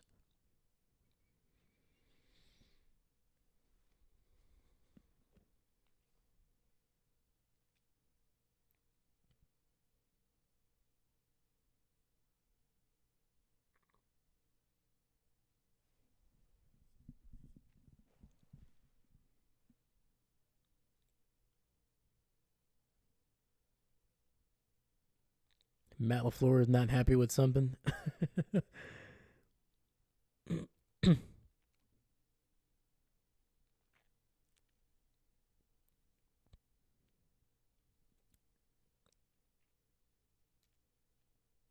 Dude, the NFL loves throwing this stat up. The youngest offense in the NFL, averaging with an average age of 25.3. That is young as heck, though, man. That's cool. That's wild. And Seattle absolutely dismantles the Packers' run on that one. That'll force the Packers a quick to go 3-and-out.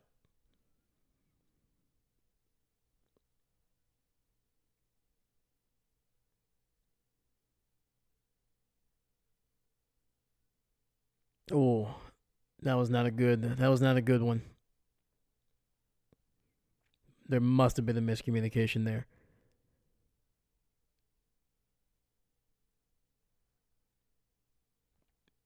They literally left Williams completely unblocked.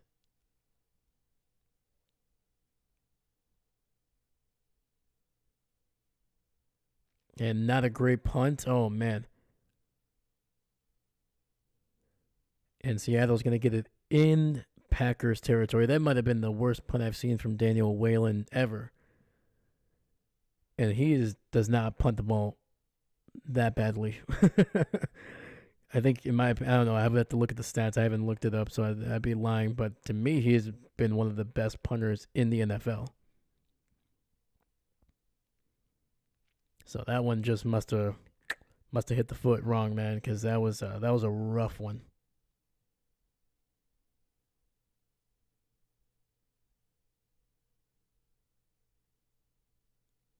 I won't be too critical of him because he's been a borderline weapon for the Packers.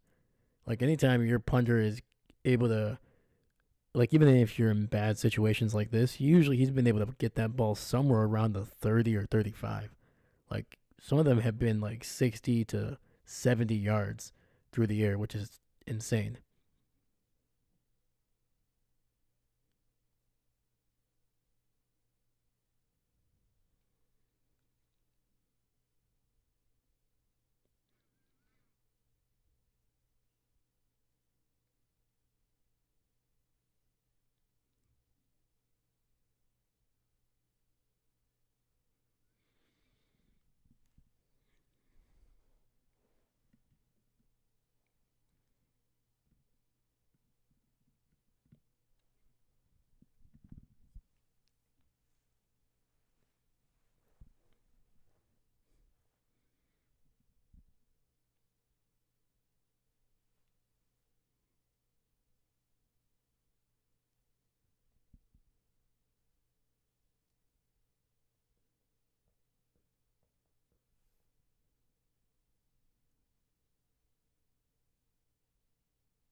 Telling you, man. These youths, I tell you.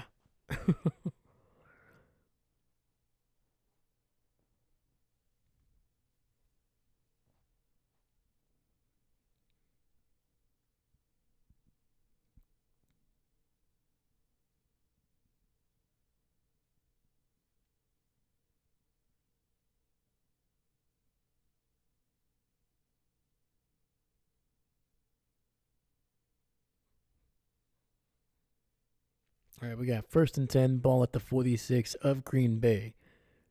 Seattle starting out with great field position, play action. Geno looking over the middle, and it's a wide open Tyler Lockett down to the 23.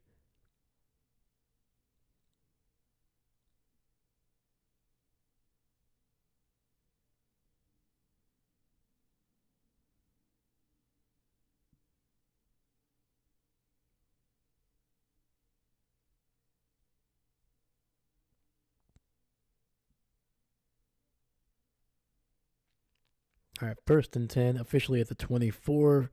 Play action again. Geno needing to get this ball out, and that'll be incomplete. Trying to get it to his Smith and Jigba there.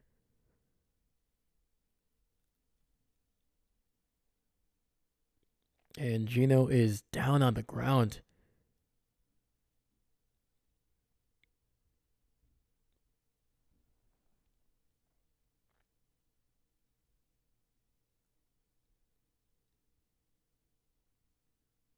And that was Edgerrin Cooper trying to bring him down for a sack. Ended up kind of landing on that right ankle.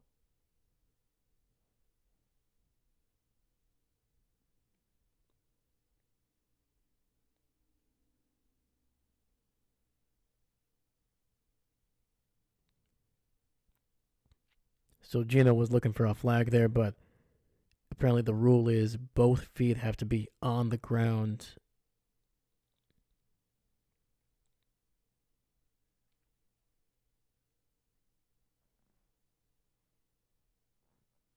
And Geno actually, when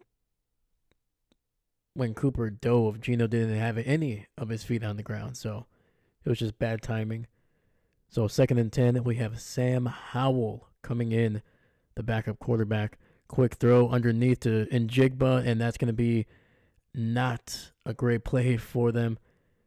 It's going to be a little bit of a bubble screen, and they're going to lose about 2 yards there. Keyshawn doing a great job of reading that one.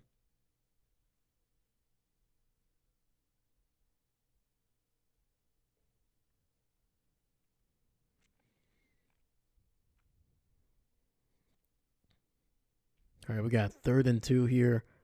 This is a great opportunity for the Packers defense, man.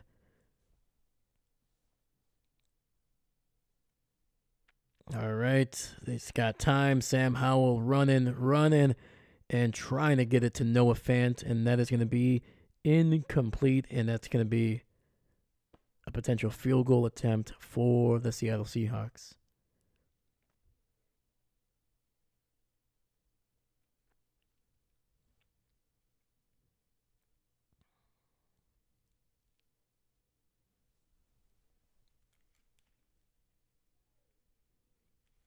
And this will be a 45-yard attempt for Seattle.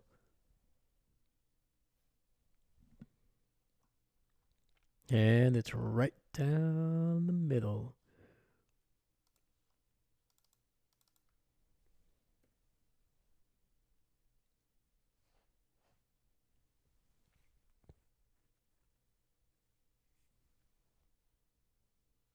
Yeah, Geno not happy on the sidelines, man, slamming his helmet when he got there.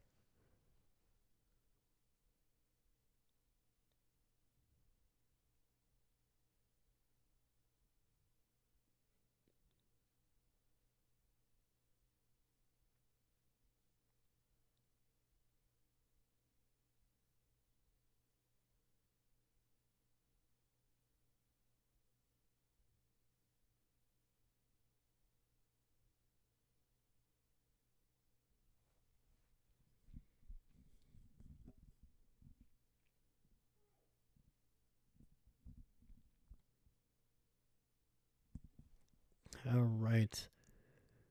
So Packers' lead has shrunk to 14. So this offense needs to get something going here.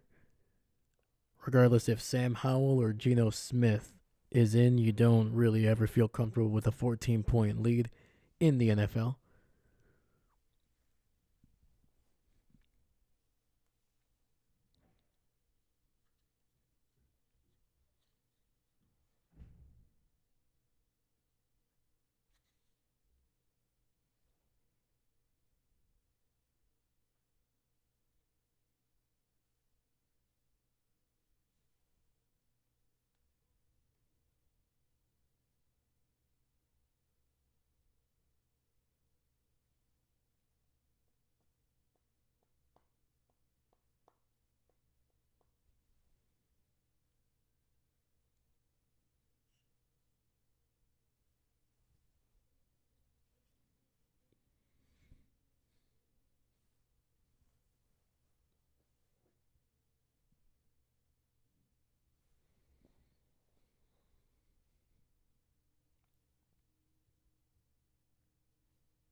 And Seattle's going to kick this one, and it's going to be nope, not returned. It's going to be down in the end zone.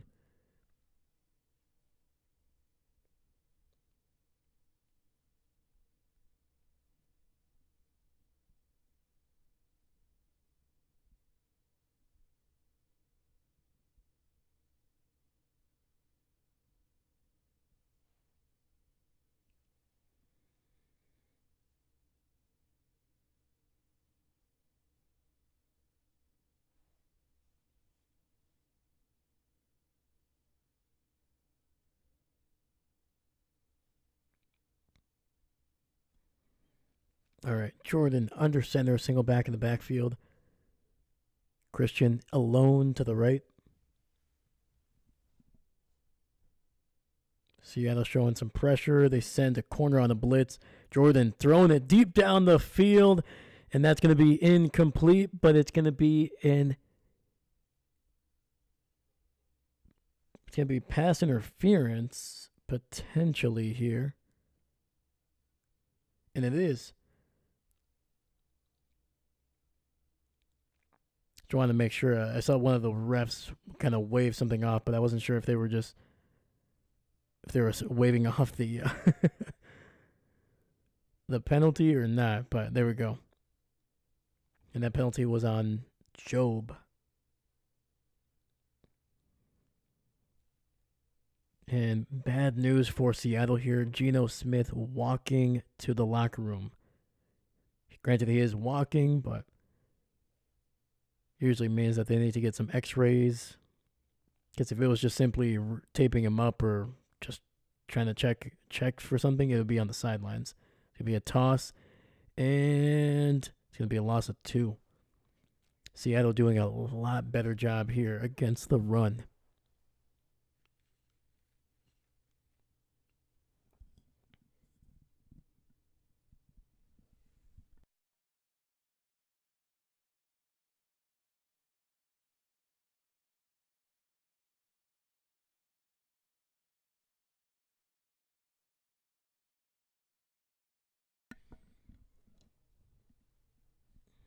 All right, we got single receiver to the right, read in motion to the left, and it's going to be a nice little screen to Brooks, and he'll get it to the 25.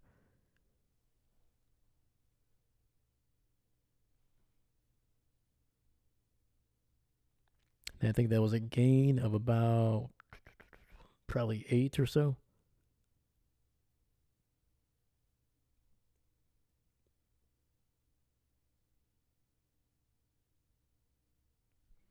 No, the running game is no longer white hot. It's more of like a simmer. It's It's not getting there. But 3rd and 4. But the passing game is starting to look good now. And we got a receiver in motion to the left. Jordan looking, running, throwing, and finds Christian Watson inside the 15 down to about the 13.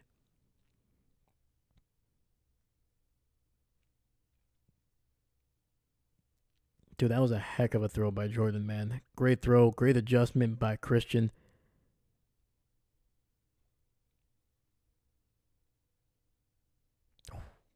Oh.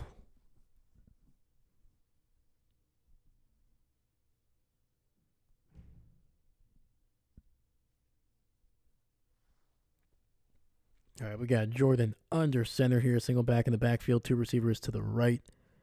Reed in motion. He's going to get the handoff, and he's going to go around one guy to the 10 and going to be taken down at the 9, gain of 4.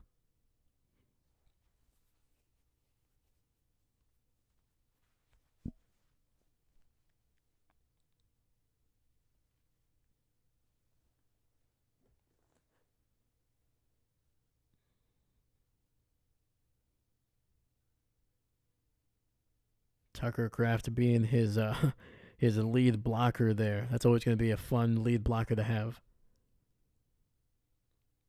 All right, we got 2nd and 5, ball at the 9. And delayed handoff to Jacobs, and nothing there. Back to the line of scrimmage.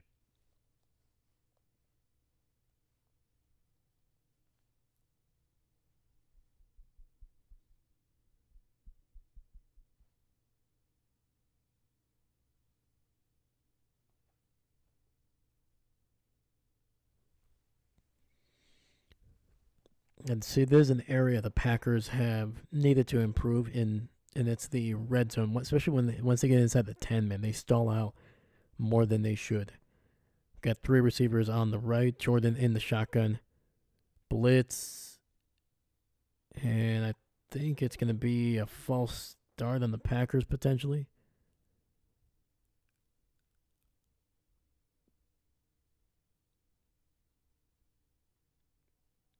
Yep.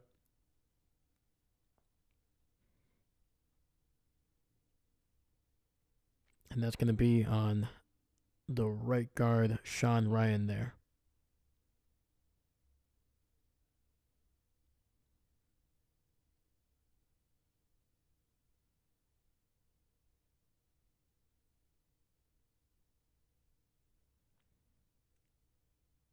So that'll move him back around the 14, and they need to get to the 4 for a first down. 3rd and 10 coming up. 3 receivers bunched up to the right. Jordan looking. He finds Christian, and he's going to be stopped at the 6 here.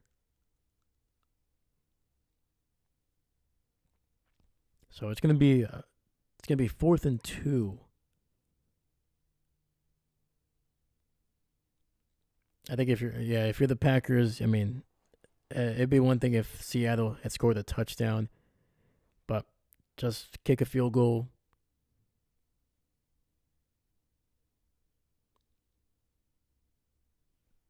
Once again, you would still have a 17-point lead, 3 possessions.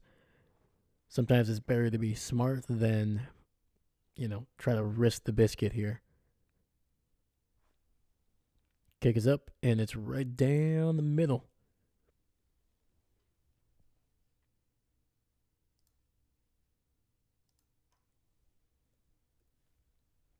And the Packers keep it going here, 23-6.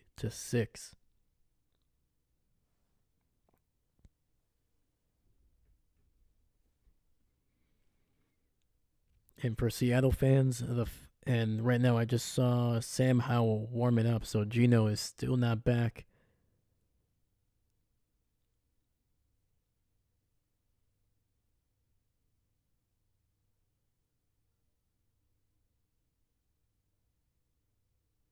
And you have to, like Geno, he's been around the league for a long time. A long, long time. And you have to guess that based off of his reaction, as soon as he got to the sideline, he slammed that helmet down. And I think one part of that was obviously the frustration of not getting a call that he think he should have gotten. But at the same time, like he might feel like he must know his body well enough to at this point in his career that he's like, no, this is more than just a you know a small little sprain or a little kind of got nicked or whatever. So I'm not saying it's season ending, but it has to be something more to where it's I can't play.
And Seattle get this ball at the goal line. They're going to return it to the 25, and that's about as far as they're going to go. Adrian Cooper stopping him at the 26.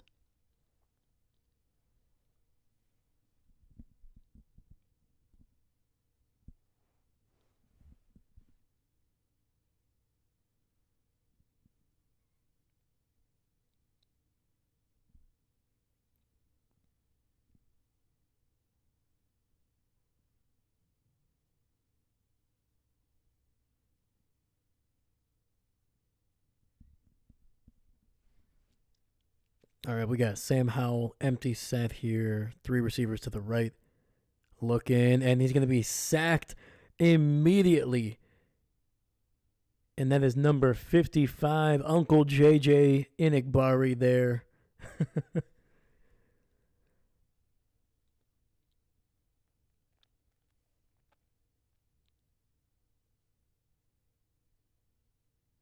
Oh man, it's gonna be a rough night for Sam Howell if that's how it's gonna start. Quick throw. He's gonna try to run. He's gonna be taken down after a gain of about 2. JJ once again.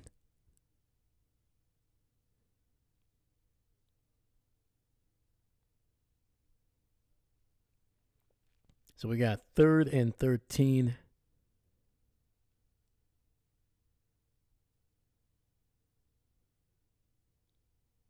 Almost caught Rashawn Gary there on a rush.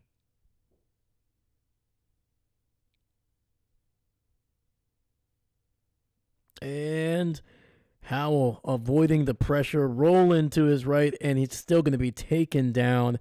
And who is it but Uncle JJ again? JJ Enigbari, man. He must have a homing beacon on Sam Howell because that is not one, not two, but 3 times he has tackled him on this drive. And that is going to be a quick 3 and out for the Seattle Seahawks here. We will see if they decide to go for it on 4th. Geno did limp, and I mean heavily limped, back to the sidelines from the locker room. So we will see if we're going to see him back on the field. But that is going to be the end of the 3rd quarter here. So we're moving on to the 4th, with the Packers potentially on the verge of their 10th victory of the season. That would surpass their total from a year ago.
Oh,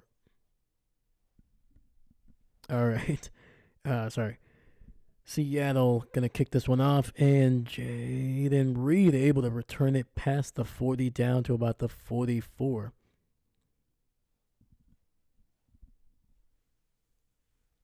Headphones weren't working there for a second. I was like, whoa, what's going on?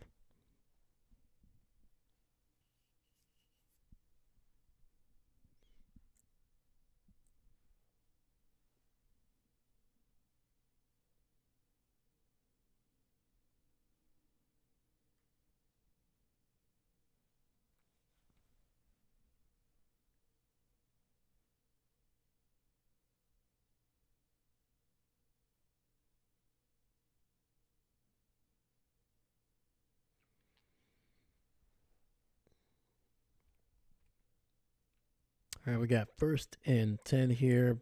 Jordan under center, single back in the backfield, ball at the 43. Tucker Kraft in motion to the right.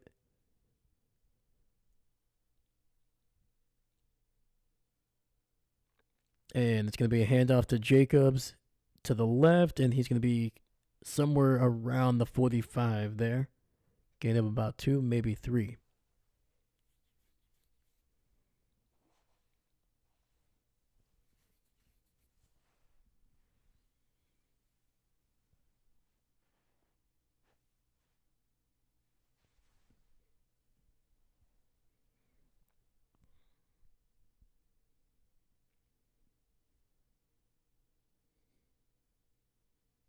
All right, we got 2nd and 7. 2 receivers to the right. Jordan needs to get that ball out quickly. He does. Gets it to Jacobs, and he's going to get it out across the 50. Gain of about 6 there.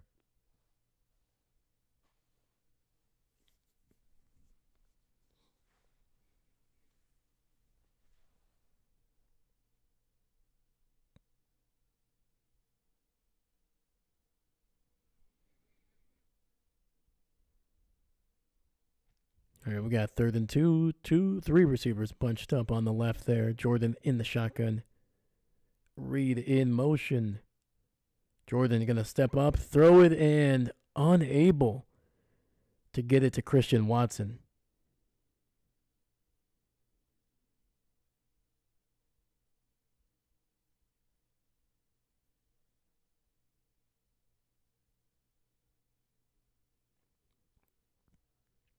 Christian just missed that one. I think he was expecting the ball a little bit higher.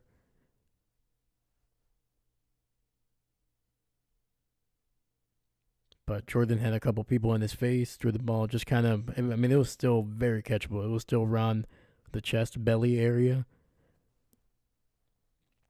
And I'd be very surprised if the Packers run a play here. I think they're just trying to get Seattle here to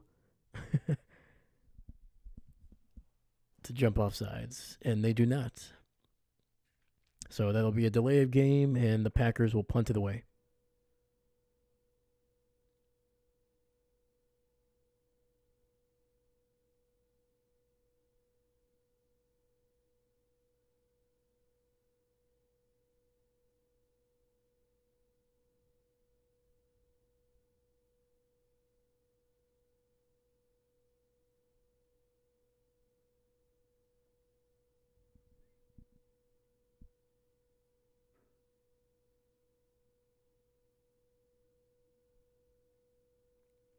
Oh, there's going to be a great punt. Great punt there.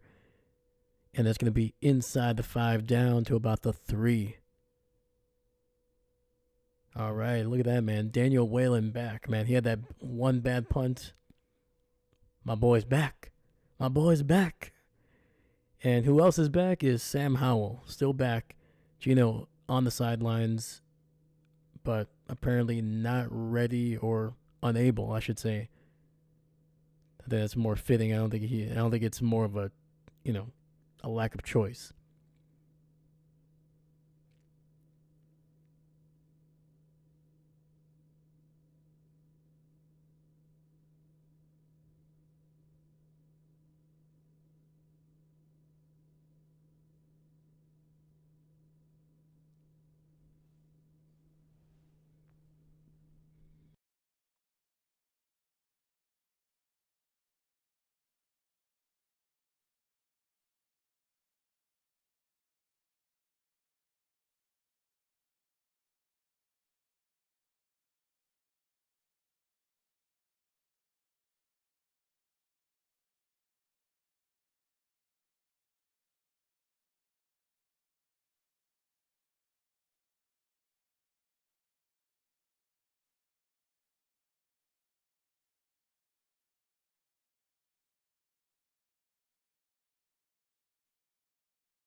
All right, we are back. Sam Howell starting this drive at the 4.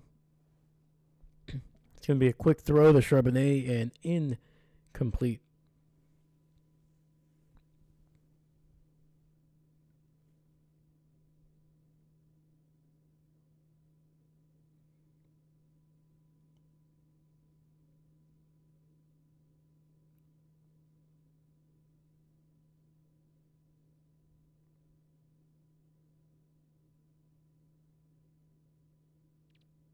Oh, it may not even be an ankle injury. It might be a knee injury because that thing is wrapped up extensively. So we got 2nd and 10, receiver in motion.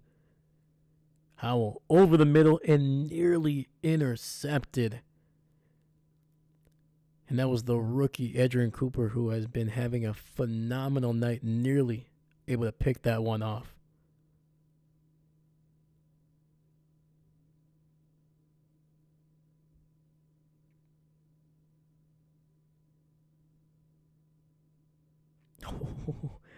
Howell trying to target Njigba over the middle, and Cooper just undercutting that one beautifully. So we got 3rd and 10, 3 receivers bunched up on the left. Howell looking, he's got time, he's in the end zone. Ball is up and tipped a couple times and falls incomplete.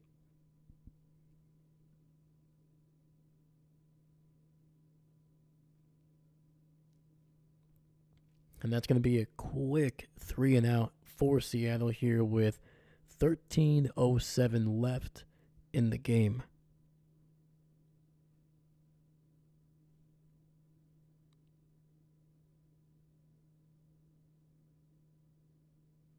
And they are so close to their own end zone that the punter is literally inches away from going out of bounds. But the punt is away. It's going to be a good one. Fair caught at the 44, maybe the 43.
All right, looks like we're on commercial break here before the Packers get back on offense. But man, yeah, dude, if the Packers, even if they don't score a touchdown here, if they can take 3, 4, 5 minutes off the clock and get a field goal, I think this is going to secure the win, especially with Sam Howell in at quarterback. It's going to be nearly impossible for the Seahawks to really get back into this game. And they keep showing Gino on the sidelines, and he's just shaking his head like the guy can't go, man. It's unfortunate. Because like it's one thing if you like, clearly I want the Packers to win, but I want them to be able to go up against good competition.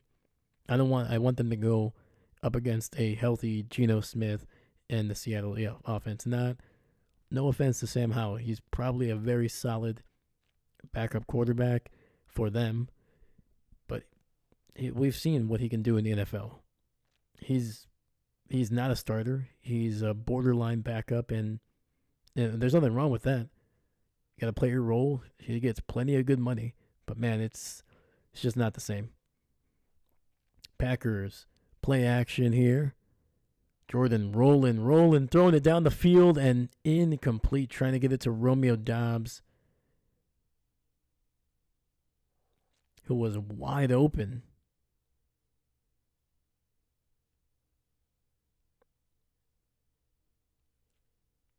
I want to see if this was a Jordan thing or a Romeo thing. No, that was just Jordan missing. Granted, part of it Romeo should slow down or at least stop his route, but I mean that's if it's designed for him to keep going. So we got to do. Jacobs able to get near the 30 and he might have fumbled that ball. Oh boy. And that's going to be a fumble. All right, man. Seattle just picked up an opportunity here to make this a game.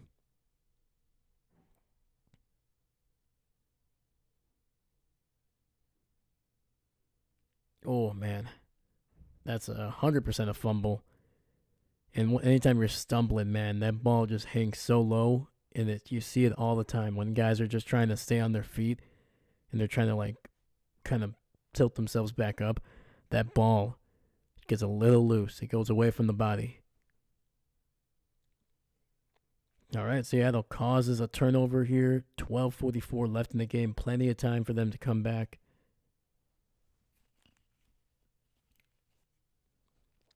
All right, they have the ball at the 45 of Green Bay. Sam Howell in the shotgun, two receivers to the left. Jake Bobo in motion, play action. Sam finding his tight end underneath. That's going to be a gain of about 4.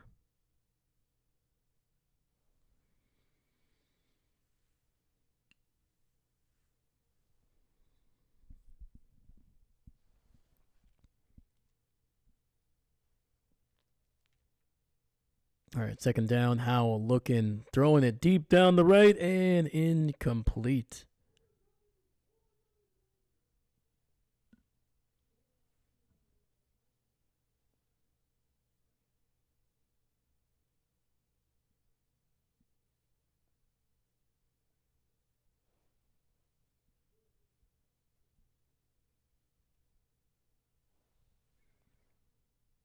So we got 3rd and 5.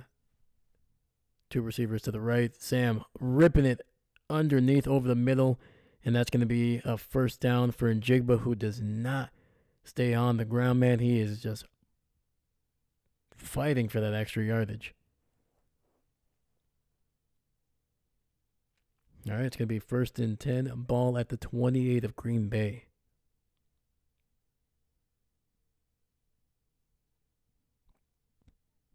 And quick throw underneath, gain of about 3.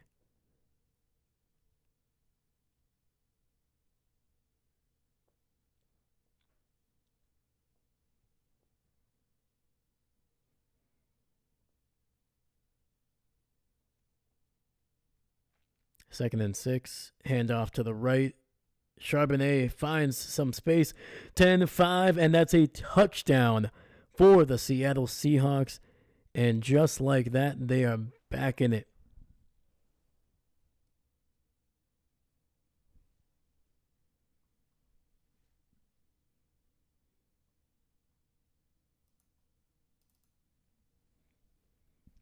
And they have just doubled their point total with that single touchdown, and they haven't kicked the field goal yet.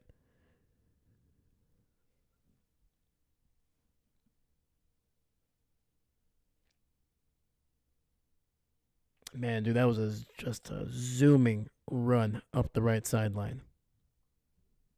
Extra point is good, and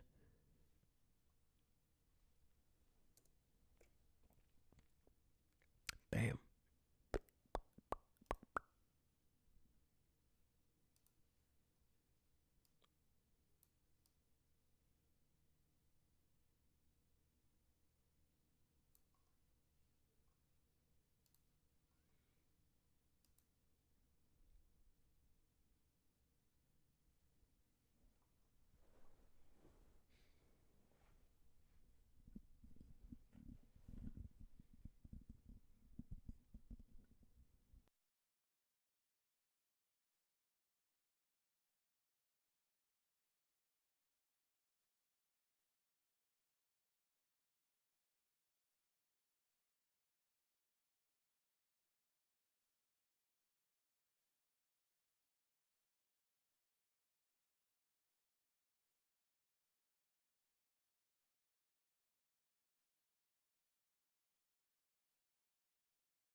All right, we are back.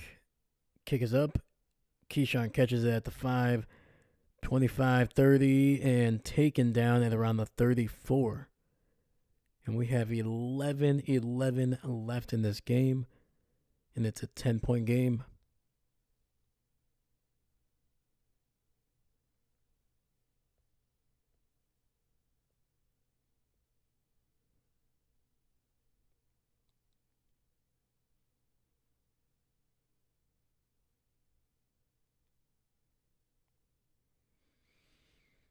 All right, this Packers offense only 3 points in the second half.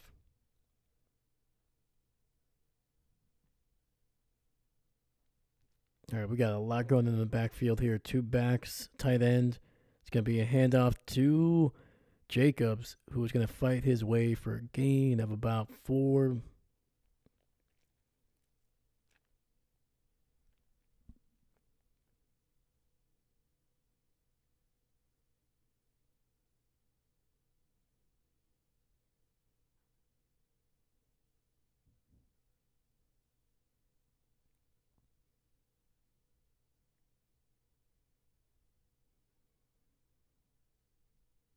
So far in the second half, Jacobs just 7 carries for 8 yards, man. It's been a rough one. Play action, Jordan looking, coverage, nothing there.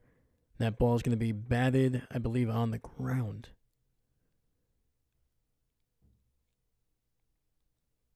Seattle defensively has done an amazing job, man. Jordan cannot find anything down the field right now.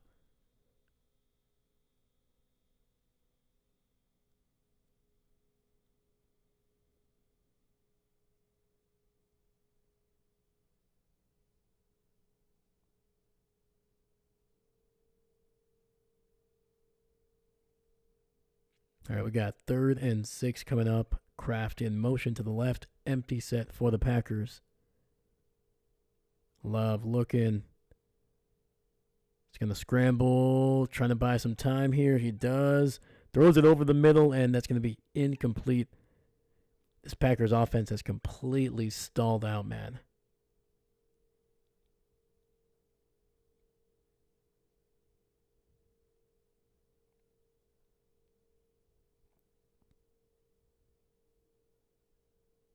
Offensive line is also struggling there.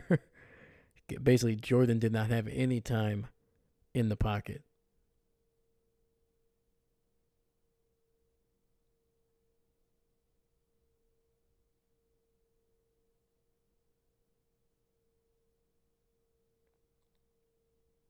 And the punt is away. And it's going to be caught at the 20. Going to get it to the 25, 30, and down at about the 32.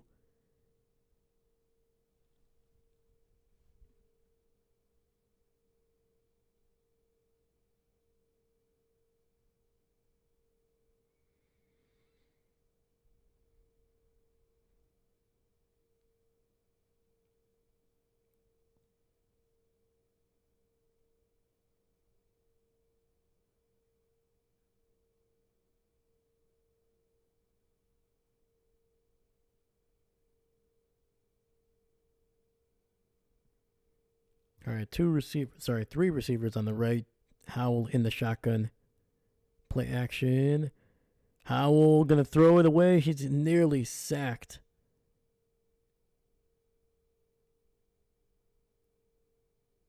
And right now, what are they calling here? What's the call? What's the call? It's gonna be an incomplete pass, apparently. But there is a discussion being had.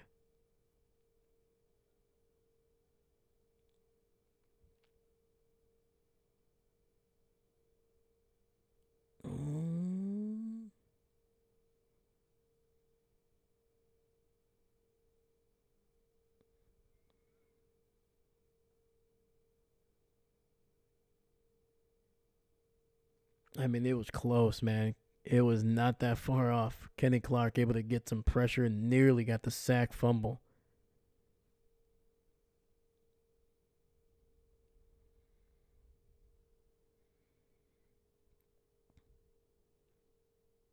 And Matt LaFleur is going to throw the challenge flag here.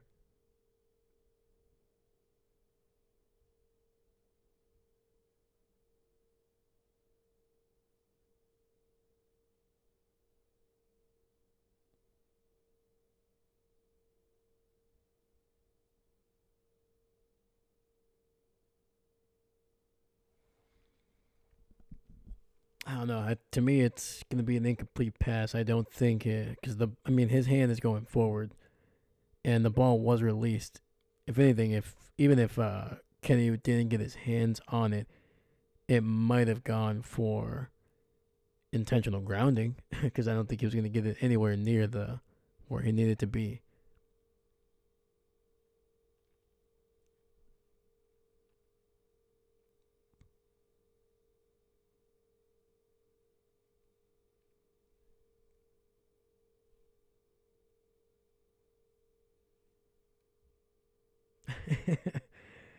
Matt LaFleur, man, over the last couple of weeks, man, he's had some weird challenges. I think there was what was it one in against Detroit that really wasn't. I mean, I wouldn't have thrown it, but I guess you gotta take your shot. Maybe you'll get one, but I don't know. These referees, they tend to kind of, if it's anywhere close to being borderline where they can kind of get away with it, they're always gonna go with the call on the field.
All right, we're back. 2nd and 10.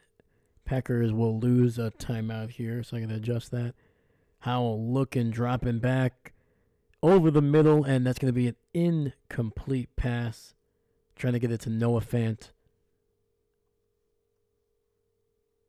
That was a great job by the Packers. I think it was a linebacker. It might have been the undrafted linebacker.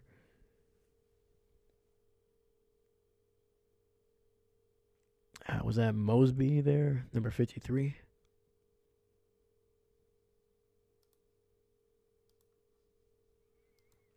All right, we got two receivers on the right. Howell looking, throwing the ball underneath, and not going to get the first down. Noah Fant taken down after a gain of about 4, maybe 5.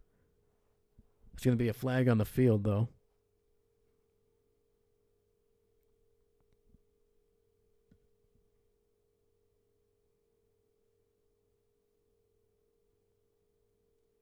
I think it's going to be on Seattle because they're talking to Matt LaFleur. Unless Matt LaFleur wanted a explanation for the penalty that they might get, but I think it's going to be on Seattle.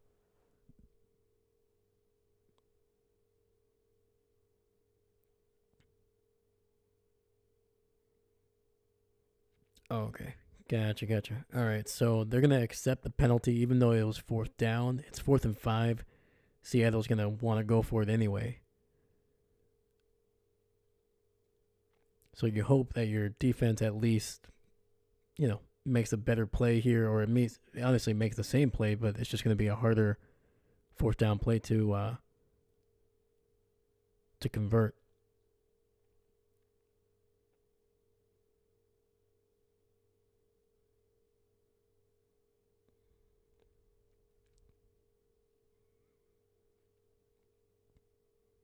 Okay, so Matt LaFleur has changed his mind, and he's going to decline it.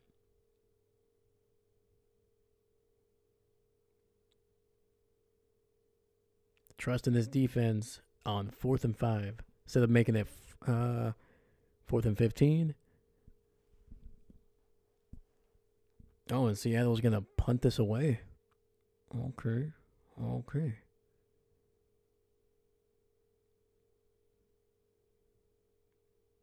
I mean, to be fair, the Packers offense is not really shown. Oh my God, it's a fumble.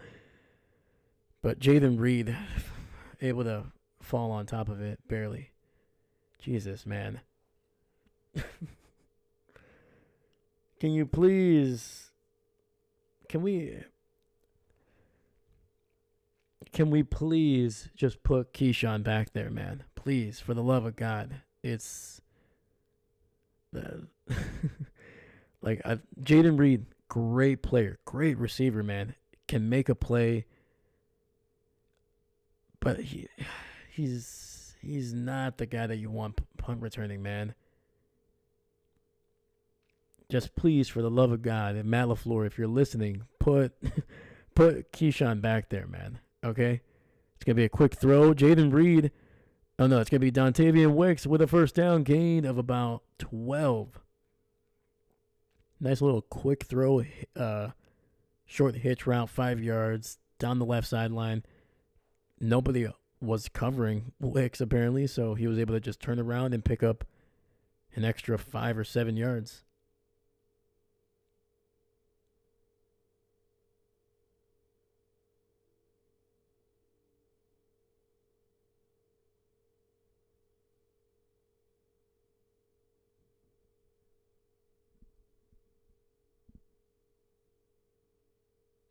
All right. Jordan in the shotgun. Nice little end around the Reed. He's got some blockers. He's to the 35, 40, and going to be stopped up at around the 41. And that's going to be a first down for the Packers.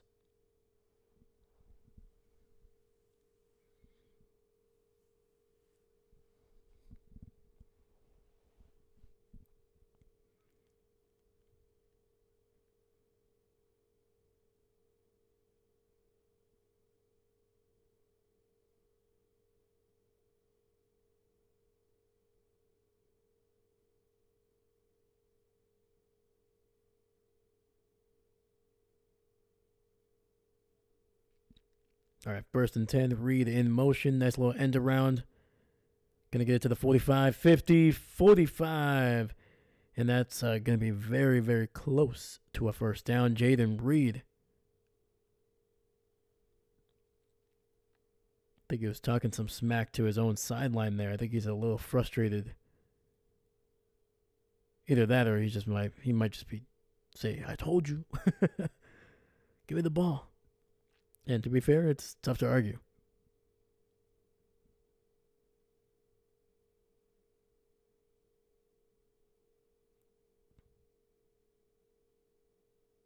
So we got 1st and 10, ball officially at the 47 of Seattle. Handoff. Jacobs cuts it to the right, and he's going to be taken down at a 43. Nice gain of 4. That was Jacobs' best run of the second half here.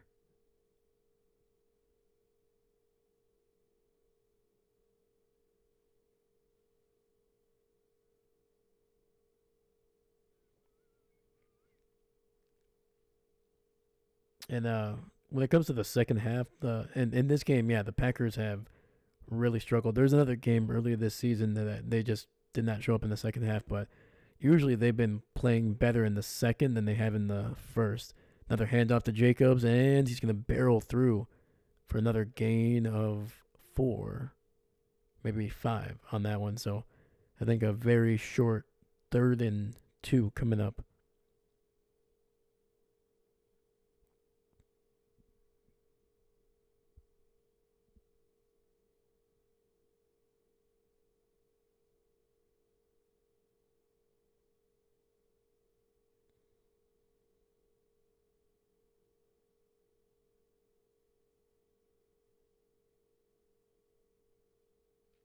All right, we got a receiver in motion, and it's going to be a timeout for the Packers. They're going to use their second here.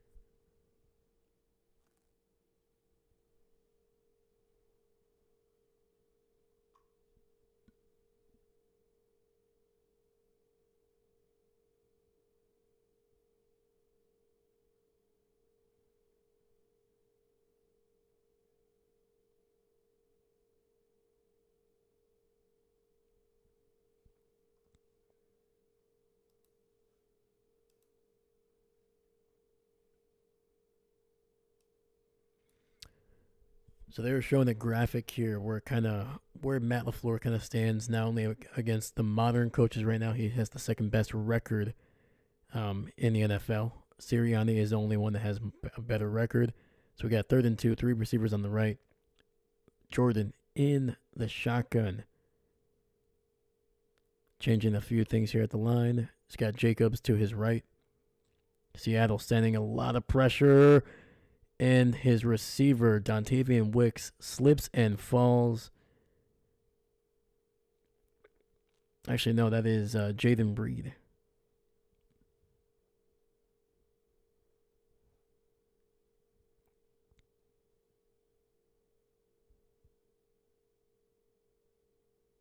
Yeah, it looks like Reed was just running a little bit of an out route there from the slot, and yep, just. If he would have stayed on his feet, there was nobody covering him. He was going to be good for a first down there. And I'll go back to my point on Matt LaFleur here after this. It's going to be a handoff, and Jacobs not able to get the first down. It's going to be a turnover on downs.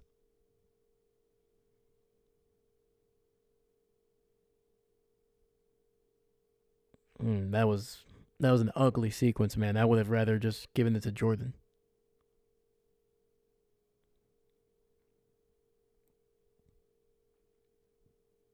And the Packers' offensive line, man, has been just manhandled in the second half, and that's what I was saying during the break, during halftime. Seattle was going to need to at least control one of the line of scrimmages, whether offensively or defensively. And so far, the defense has played significantly better in coverage, in the front seven. The Packers just literally 3 points in the second half.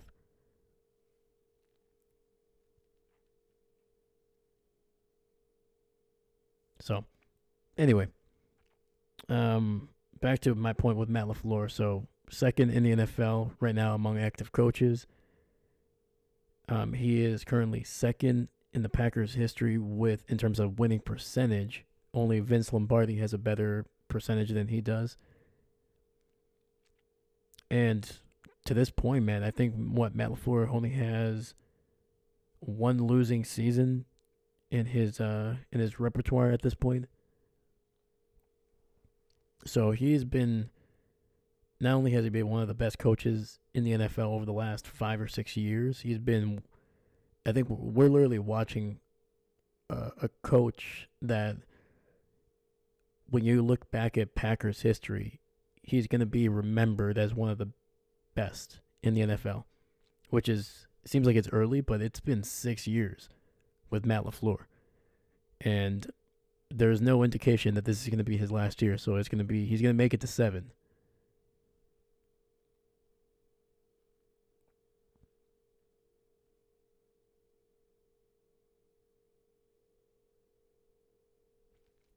All right, let's see here. Agreed. This should have been a love ball with. Yeah, no, it's and it's also not a bad thing to have like an option for Jordan. Like, hey, if you like the look, give it to Jacobs, and if you don't, pull it back. And that might have been what it was, especially with the way the handoff was. It could have been Jordan had the option to tuck it and try to see what he liked. But that's one of those where you have to look at the film. Maybe the routes weren't great. Maybe he didn't like the coverage. So he decided, he's like, hey, we'll give it to Jacobs and see what he can do. But typically you have somebody coming across to block that one. But all right, we got 1st and 10, ball at the 39 for Seattle. And Sam Howell taken down for a sack. And who was that? That was big number 94. Is that Brooks? Yes, it was. Carl Brooks, a man out of Ball State.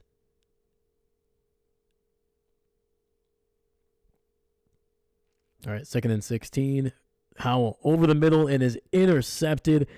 And that is that JJ or is that Cooper?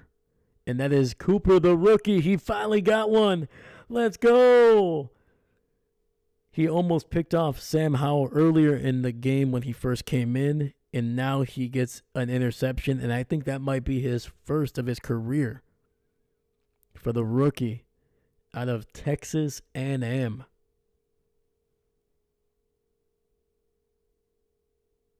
Oh, beautiful, man. Read that perfectly. Read the route, read the quarterback, and just in great position to intercept that ball. Also, a nice little return, too.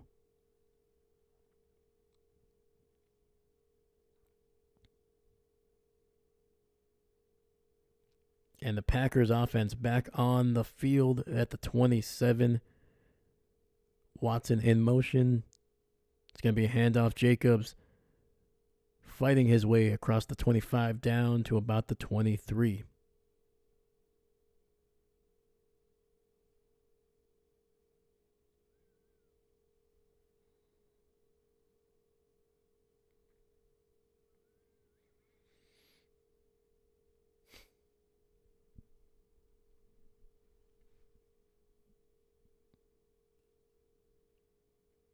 Dude, it is crazy that the NFC North might have 3 teams that have 10 wins through 15 weeks, man. Also, there's a big week for the Packers. The Lions lost.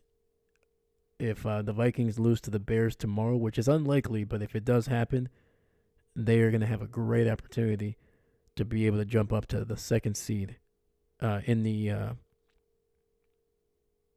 NFC North here. Another handoff to Jacobs, and it's going to be good for maybe a yard.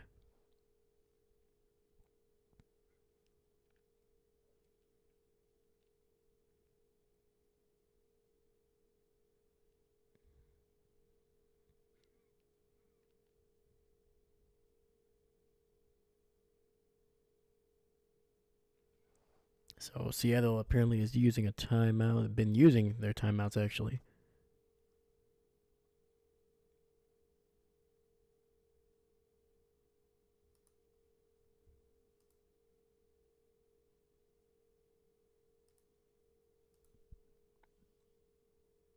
That was their second one here on the last run. So we got 3rd and 5. 3 receivers bunched up on the right. Jordan in the shotgun, running back to his left. Oh, we don't have a whole lot of time here. No. Yep, Green Bay's going to have to use their last timeout here before a delay of game.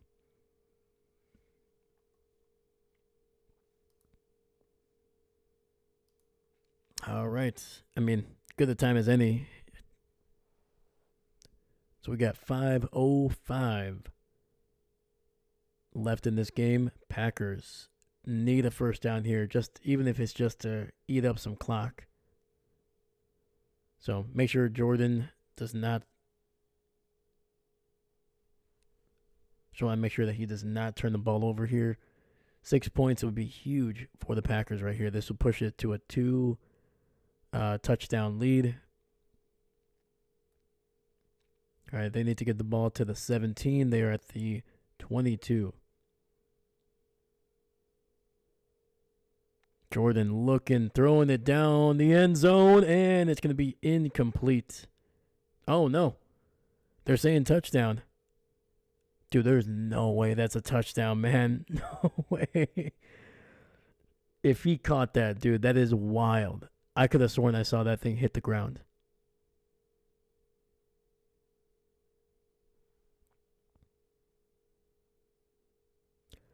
Oh, my God.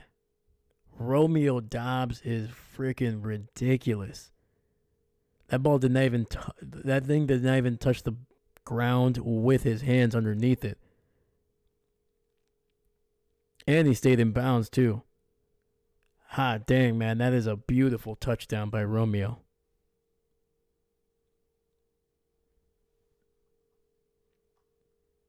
All right, man, that's how you ice the game right there, right?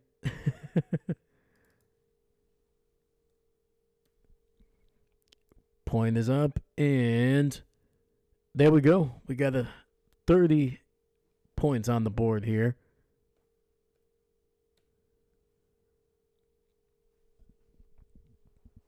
Dude, that was a man. That was a little bit of a gutsy throw by Jordan, man. When he threw that, he was covered.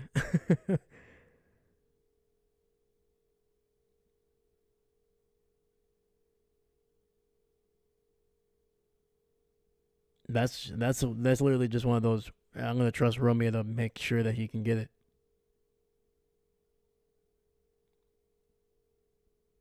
Dang, dude, that is ridiculous.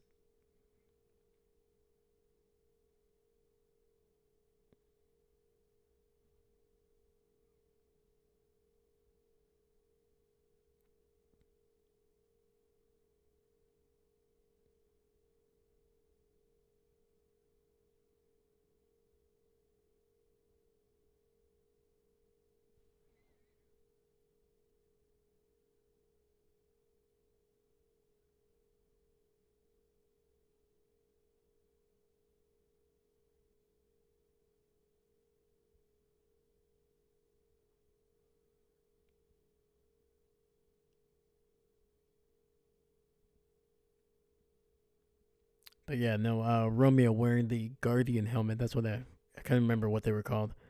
But but yeah, the basically that's like a basically just like a soft like outer layer that they put on top of the helmet. And you're seeing that all around the league now. So it's interesting. It's gonna be interesting how it doesn't seem to affect any of the players. Some of them are actually pretty well made when it comes to you know matching what the look of the helmet is. Kind of obviously when you get up close you can clearly tell what it is, but it's pretty solid. Chris, what's going on, man? What's going on? Yeah, that was a wild catch. I literally thought it was incomplete, man. I from the angle, I was like, oh, that hit the ground. And when the referee said touchdown, I was like, well, maybe they're playing it safe. Maybe every touchdown, every score is reviewed. Maybe they're like, we'll say a touchdown. We'll see. But man, wow, that was that was a crazy catch by Romeo. Crazy throw, crazy decision to throw that ball by Love. But it's gonna be a run up the middle here by Seattle, gain of about 2, maybe 3.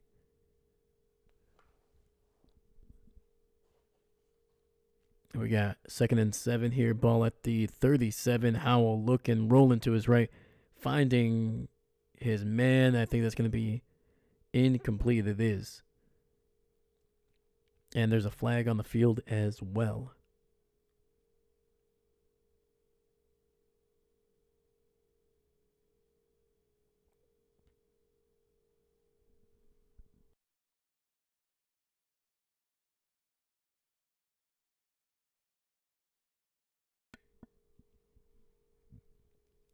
It looks like this is going to be potentially on Seattle here. Yes, it is. It's going to be a false start. It's a requirement that it has to be secured and match the other. Oh, is it? Okay. There we go. See? Dahlia knows the information right here, man. The more you know, she's got you.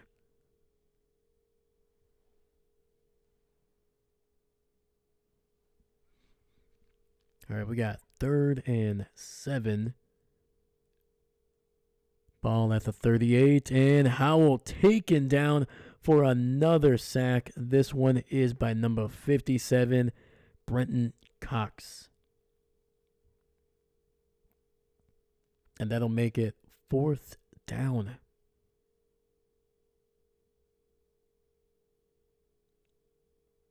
Oh, and if I didn't say it before, the penalty was declined by Matt LaFleur because he wanted to.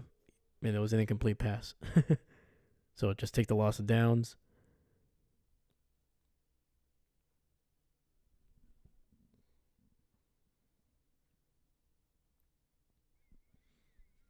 All right, and Seattle's just going to punt this one away. They do not want to attempt a 4th and 14, down by 17. I mean, why not go for it? Punt is away. It's going to be a good one. Very good one. Great bounce. Going to be inside the 20. And officially marked at the 16.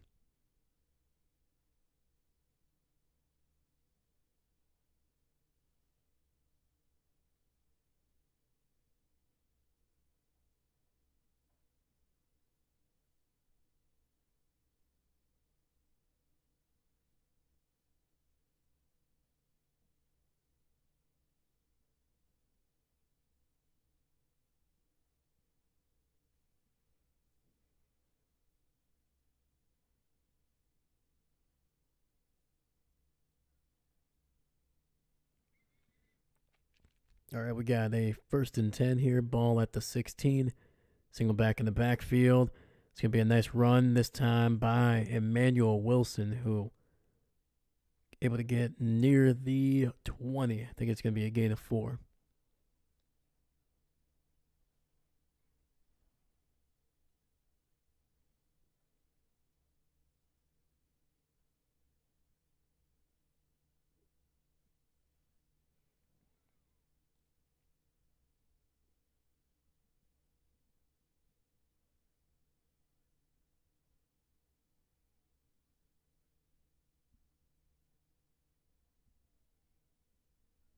All right, single receiver to the right. Jordan under center.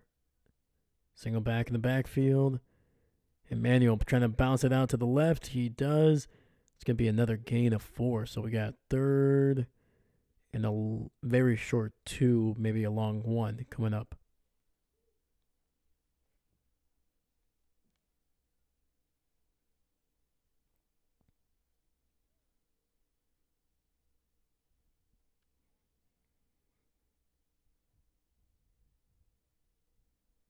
It's going to be interesting what happens with Geno Smith, if he's going to be healthy enough to play, next week or the rest of the season. Because this Seattle team, like I said, after a loss today, they're going to drop to 2nd place in the NFC West. But they still have a matchup with the Rams in Week 18.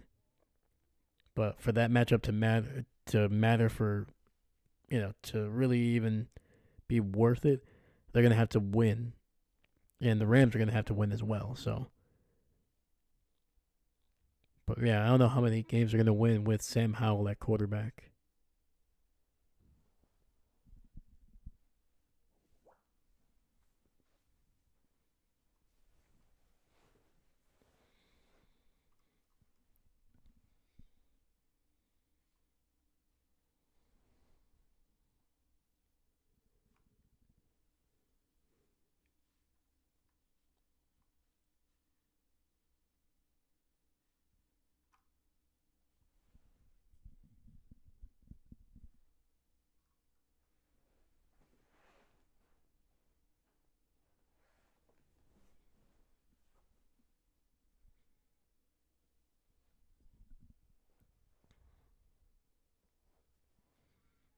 And don't worry, we're not missing anything. It was just a 2-minute warning. So, Packers on the field here. Jordan in the shotgun, 2 receivers to his left. Looking, pressure, throwing it down the field, and that's going to be incomplete. Christian Watson unable to hold on to that one.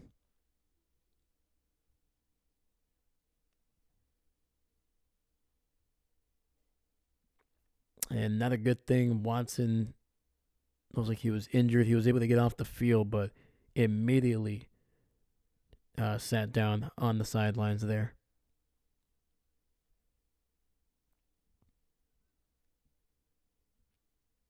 So hopefully Watson is okay, man. The last thing you want is a late injury here, especially when the game was basically wrapped up. And it's going to be caught barely, though, but no return on the punt.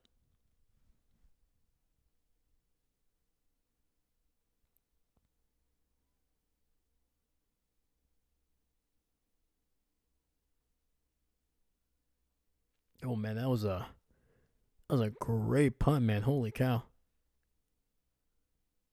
That thing was coming down with the nose basically just straight down.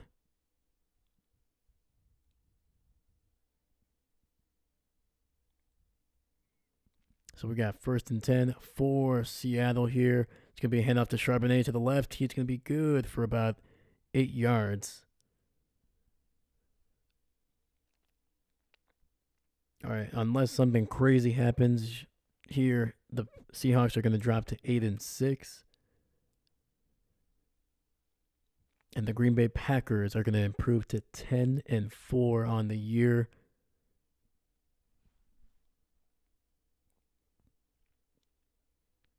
And they are likely securing, not guaranteeing yet, but likely securing a playoff spot.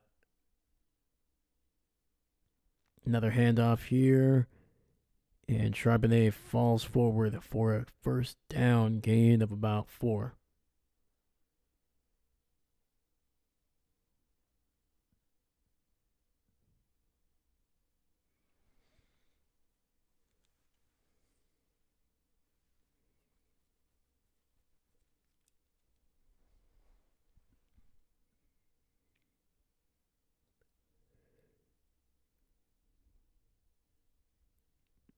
All right, single back in the backfield, another handoff, and it's going to be taken down for a loss. That is Edgerrin Cooper, who has had himself a freaking game. It's going to be a loss of 1 or 2 there, and I think that is going to be the final play that Seattle runs here. And yes, it is. All right, that is it, guys. The Packers coming into Seattle and getting a huge victory. It was looking great in the first half. It did not finish pretty for the Packers, but they were able to score 10 points and secure a win.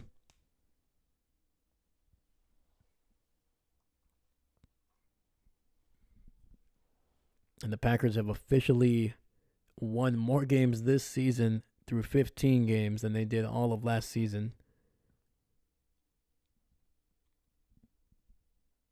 I think at this time last year, that's when they either barely beat the Panthers or they lost to the Buccaneers. I can't remember exactly when, but it was not a great feeling after Week 15 for the Packers.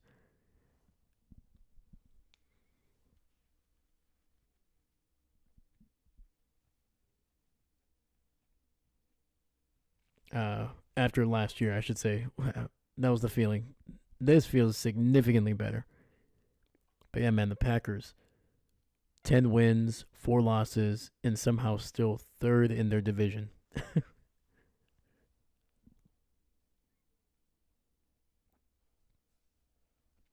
But they still do have a matchup against the Vikings coming up, and that's going to be a huge one. They got to keep on winning. They got to beat the Vikings. They got to get a little bit of help, just a little bit, from the Bears tomorrow on Monday night. So it's all in front of the Packers, man. All they got to do is just clean up some of the stuff. The second half here, not able to really run the ball. That was one of the first times I've seen them just truly just struggle to get anything on the ground. Usually, especially in the first half, when they're not really running it that well, sometimes they'll be able to pop off, a gain of like 7 or 8 there, and then you're like, oh, there it is, and then can't get it going again. But man, in this second half, I think their best run from Jacobs was a 4-yard gain. It's wild. So got to give it to Seattle, man. They clearly came into the second half with a plan to say, hey, if they're gonna beat us, they're gonna have to beat us through the air, not on the ground. And fortunately, the Packers almost didn't get it done through the air, but did just enough. Just enough to win comfortably here by 3 possessions.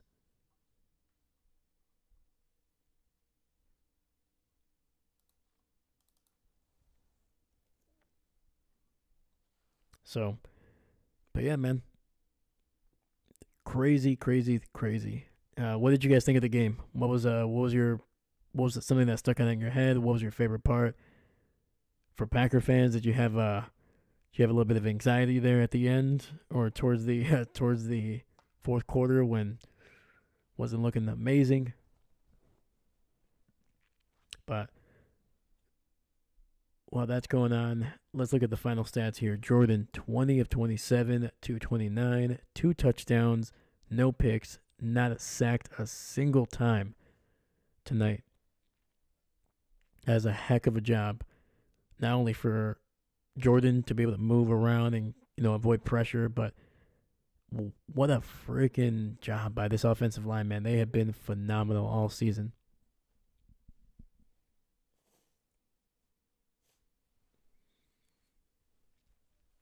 Next, we have Josh Jacobs. So, in the first half, I think you had 14 carries for 73 yards, and then his final numbers are 26 carries, 94 yards.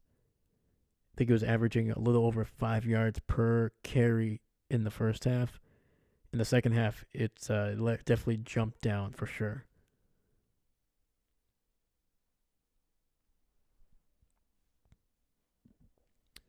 David Stegosaurus, what's going on, brother? Go Pack Go, let's go. Go Pack Go. Hey, David, thank you for popping in, bud. I appreciate you. Also, thank you for checking out the power ranking video, man.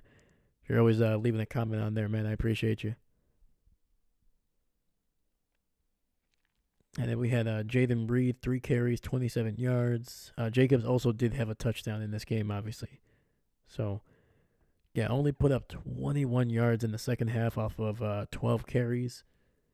But Jacobs also added 4 catches for 42 yards, so he was well over 135 yards total from scrimmage. Jacobs rush in and take the ball almost on the entire first half. Yep.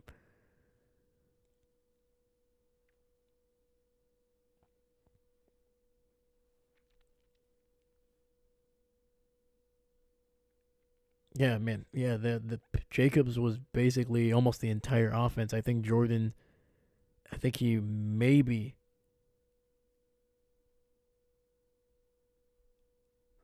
What's going on here? Sorry. It's like Jordan is gonna switch shirts with somebody here. But it's not a player. It's like, I don't know, something going on. Anyway. But yeah, man.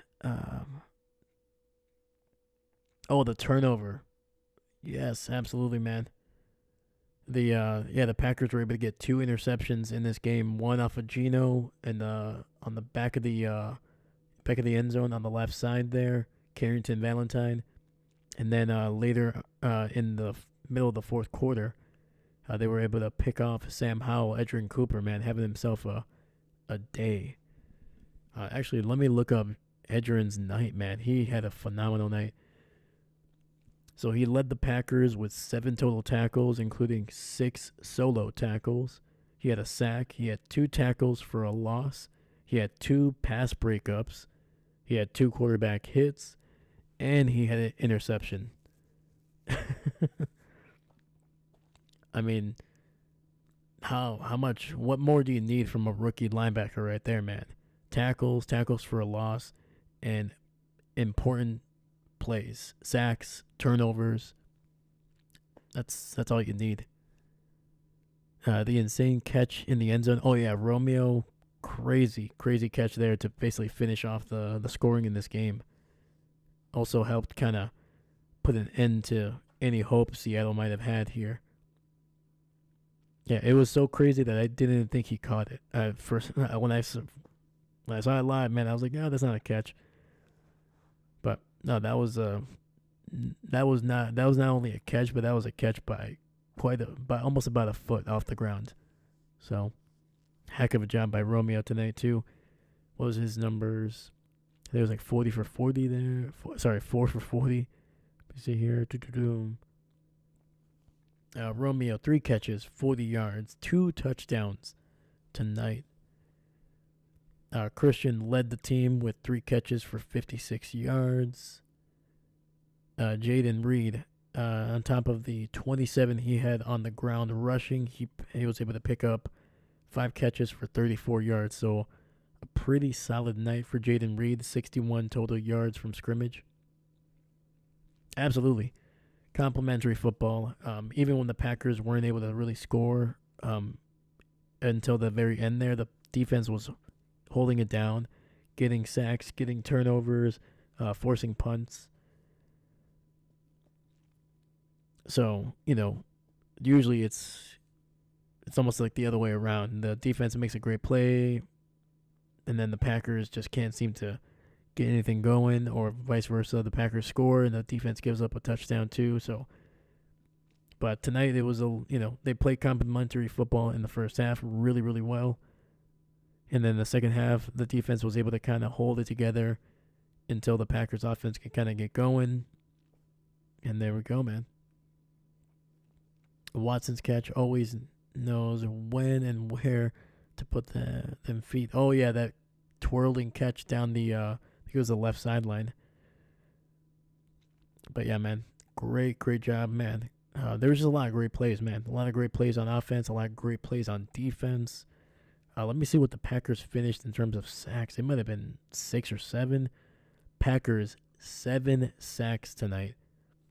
You had Edgerrin Cooper. You had Kingsley Enigbari, who is JJ, nickname.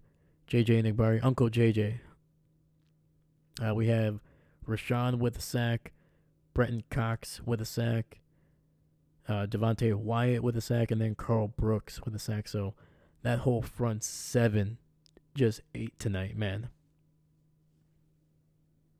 It was like a buffet. And the Packers 10 tackles for a loss, not including the sacks. And then you also had 6 pass breakups on top of the 2 interceptions. So, I mean, it's dang good, man. It was a very impressive night for the Packers defense. I think they were the stars of the game. And I think the Packers offense, the fact that they struggled for almost half of this game, but yet they were still able to put up 30 points. And just to put that into perspective, the second leading team in terms of points heading into this week was the Buffalo Bills, and they were averaging 30.4 points per game. And then the Detroit Lions are number 1. They were averaging 34 points or something like that. So like anytime you can hit 30, you have a great opportunity to win games. It doesn't have to look pretty, but once you hit that 30, man, it's solid. And when you couple that with a defense that is being aggressive, taking the ball away, getting sacks, and minimizing the damage, forcing punts, forcing field goals, you marry those two together, man. It doesn't matter if you only score 10 points in the second half. As long as you can hit 30 and the defense is playing at a high level, you're going to win games. So, yeah. So that's my take on tonight. Packers, it was not perfect on offense, but you can't argue with 30 points, and the defense was borderline perfect today. You can argue that, hey, they played with Sam Howell for half the game. Doesn't matter, man. Does not matter. They were what? They only had 3 points when Geno Smith came into the game, I'm pretty sure. Either that or 6.